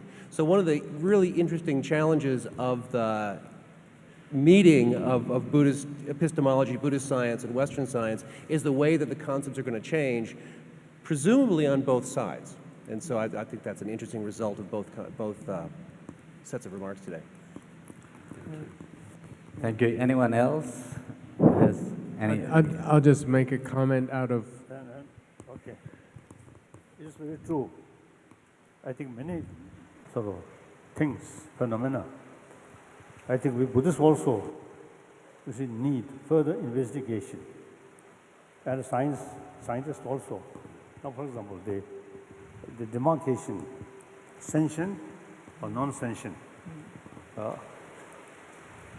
I think in this country, the Jains,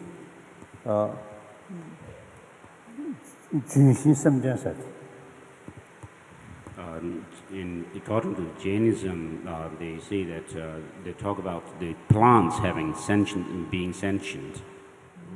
So in our sort of books which translated, so use the way,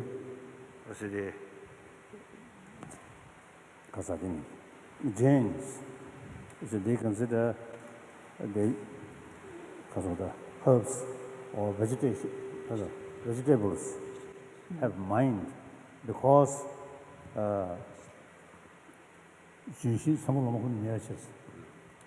So when we study logic, a part of the logic, as part of the study of logic in monastic institutions, we go through this kind of logic where we present the position of Jainism and say that according to Jainism, what they say is the trees or plants are sentient because they sleep at night. That kind of logic is presented. But some occasion at Sanat, we have some meeting, some Jain scholars. So they have more sort of several reasons, not that as simple as you see we presented in our book. So now movement, I think purely chemical, because of chemical reaction, some movement. Then some movement with conscious. So now the demarcation between there, I think we need further investigation. But another thing, a few years ago, one monk who actually, you see, live in Australia, in one small Buddhist center there, after he passed away, somehow, when I visit there, when I reach there, that monk, I think, fifth day or sixth day. So they told me, after they passed away, clinically dead. Some local doctors also check. They say dead. But since you see that body still remains very fresh, so therefore the doctor allowed his body, fresh body can remain. So then they told me, fourth night, the dead body's hand move. I think the original position not very clear to me, but somehow the fourth night, the left hand then holding the right hand,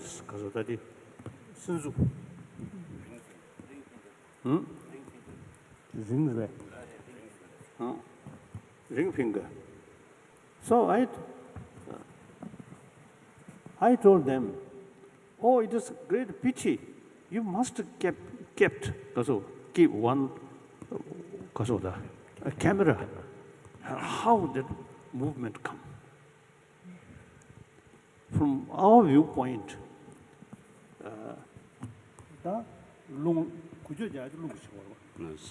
according to our text, the movement in the body happens due to the movement of what is known as energy or wind energy.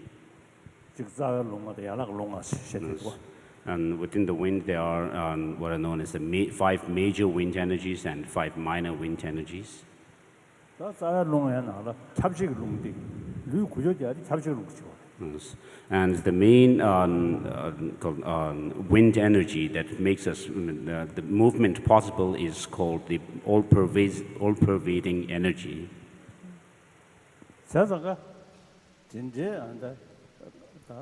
That person, you see, technically dead person. So you see, at that moment, the very, very deep consciousness, deepest consciousness. So the others of the tabchik dusar. So at the time when somebody is declared as clinically dead, this kind of energy, which is called all-pervasive energy, has already dissolved. So that movement, theoretically, the very energy which moving body already disappear. That mental state, only mental state, not sort of physical kasota, but the grosser level of consciousness which moving these things. So we also find it difficult to explain. So we need, you see, I think with full cooperation, collaboration, you see, scientists or biology, and we, I think, as I mentioned before, after death, 1 week, 2 weeks, 3 weeks, 4 weeks, body remain fresh.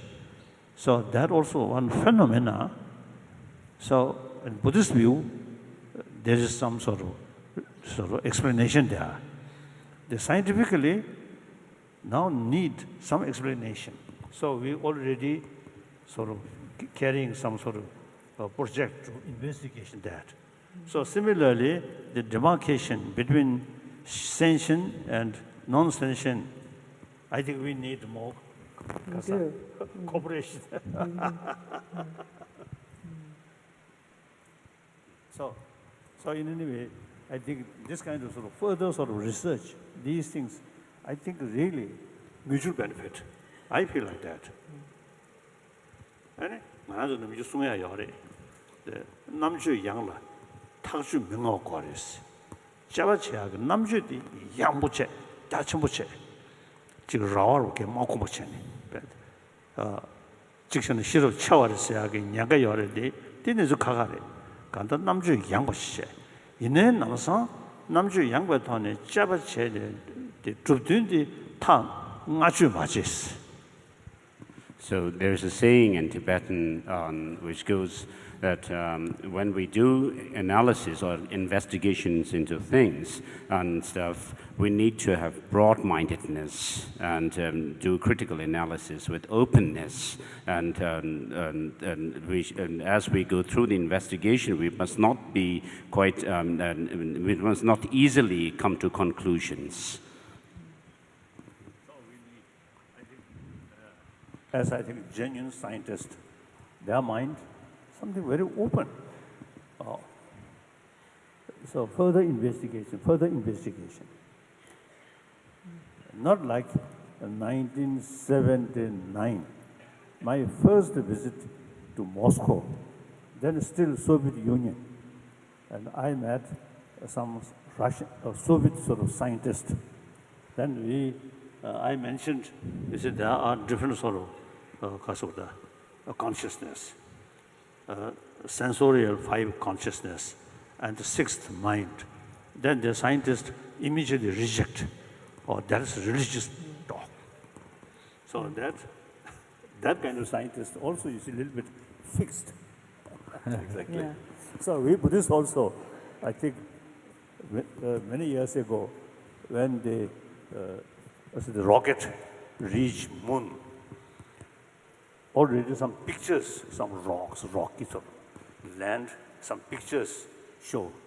Then I show, you see, one of that picture to one Tibetan monk scholar. Now this is moon.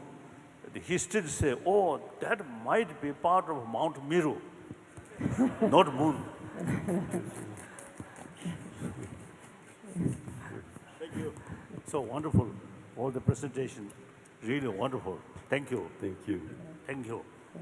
Only complaint is our machine not work properly. Thank you. Please. Did you have are we done?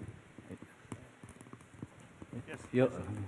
I was just going to open the box a little and say that one of the things I've appreciated about these dialogues is that on foundational questions like sentience or what is life, scientists are busy doing what they do. Biologists have plenty to do. They don't tend to dwell on those issues. But in my field, in astronomy, I suspect within a decade we will find life beyond the Earth. There are 3 ways it could happen. It's going to happen in our lifetimes, all of our lifetimes, soon. And that's going to put right back in front of us the issue of what is the status, the moral, epistemological, biological status of creatures on another planet, even if they're microbes, which is the most likely case. So I think we should not avoid these foundational questions that we avoid just because we're all busy doing our research in our specialty and we think we've moved on. And this is a good excuse, not an excuse, but it's a great forum for doing that because we come at it from different perspectives and we sort of illuminate things that we sort of stopped looking at or asking questions about decades ago. Yeah. Can I add something?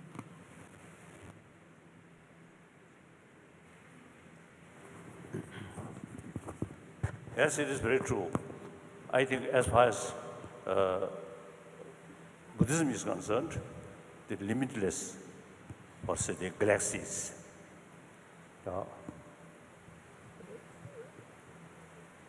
남규디 관계를 그 제만이 점리 송도가 점리 서울은 내지직된 타야지. In our scriptures, there's mention of the innumerable numbers of the world systems, which are actually the scriptures mention as numerous as the sand, the grains of sand in the Ganges River. I'm wondering, according to scientific sort of, or say the view, evolution is originally just a small particle, then some sort of sea animal, or like micro, jellyfish, like that. So what is the sort of demarcation? The up to which sort of a stage, then the feeling of pains and pleasure develop. Now that small sort of the germs of bush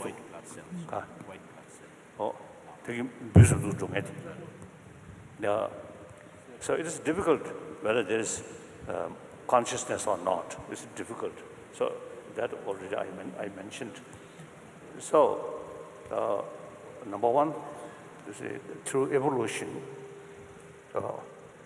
when the small particle combine, then you see shape change, the very nature, I think very atomic level, I think more or less same. Then combine these, then some different different features. Different features you see come. Then what level? Now I think chemical solvent. I think what say? The two babies somewhere. Test tube baby. Yes. So now without using semen or these things, but simply some chemical, eventually can sort of become basis of mind or not. So the original evolution that way. At the beginning of Big Bang, I don't think any sort of sentient being, a formless sentient being, maybe they are from Buddhist viewpoint, but sentient being with this body, not yet there. So we have to sort of accept evolution. Evolution means evolution theory, Darwin's theory. So what level? That because I also used some question. When I discuss some scientists, mainly medical scientists, they semen from father, egg from mother. You see, both something any defect. Then the womb kasati, or mother also you see perfect. Then can you say 100% if these sort of conditions there, then life definitely will take or not? Then some scientists say, not very sure. Not very sure. Not 100%. Yes. Then we have to find third factor. Yes. Okay. Yes. So as far as sort of material level, everything perfect, okay. There must the life must take place because all are the perfect. In case this is still not sure, not 100% sure, then that means another factor. That those sort of, according ancient sort of Indian theory, Jain theory, and Buddhist theory, the consciousness, subtle consciousness. And of course, karmic link also there. So subtle consciousness, as soon as subtle consciousness enter, then life start. So therefore, I'm wondering, the evolution theory, which state all those sort of atoms sort of combine, then some different sort of feature survey, different feature, then what level the feature can be or can be basis of consciousness. Yeah. So we need, I think, further research work. Exactly. And with cooperation. Thank you very much. Yes. Buddhist science, yes. Buddhist scientists and modern scientists further investigate. Yeah. True.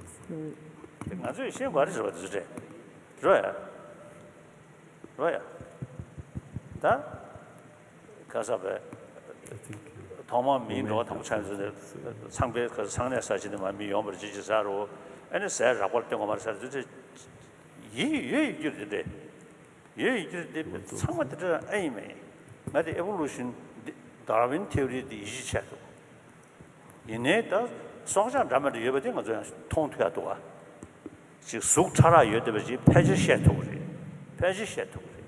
The dinner in the Zane for Jig. Was a pallet chess and the love took ready, somewhat the aim. Says Darwin theory the Yabache. A young Maranzo Shumni Jig Dakador. As a me suction my but the name Jig chat about G, yes, chocolate. Chicken got the chamber. Sustain does, person does love. Thank you.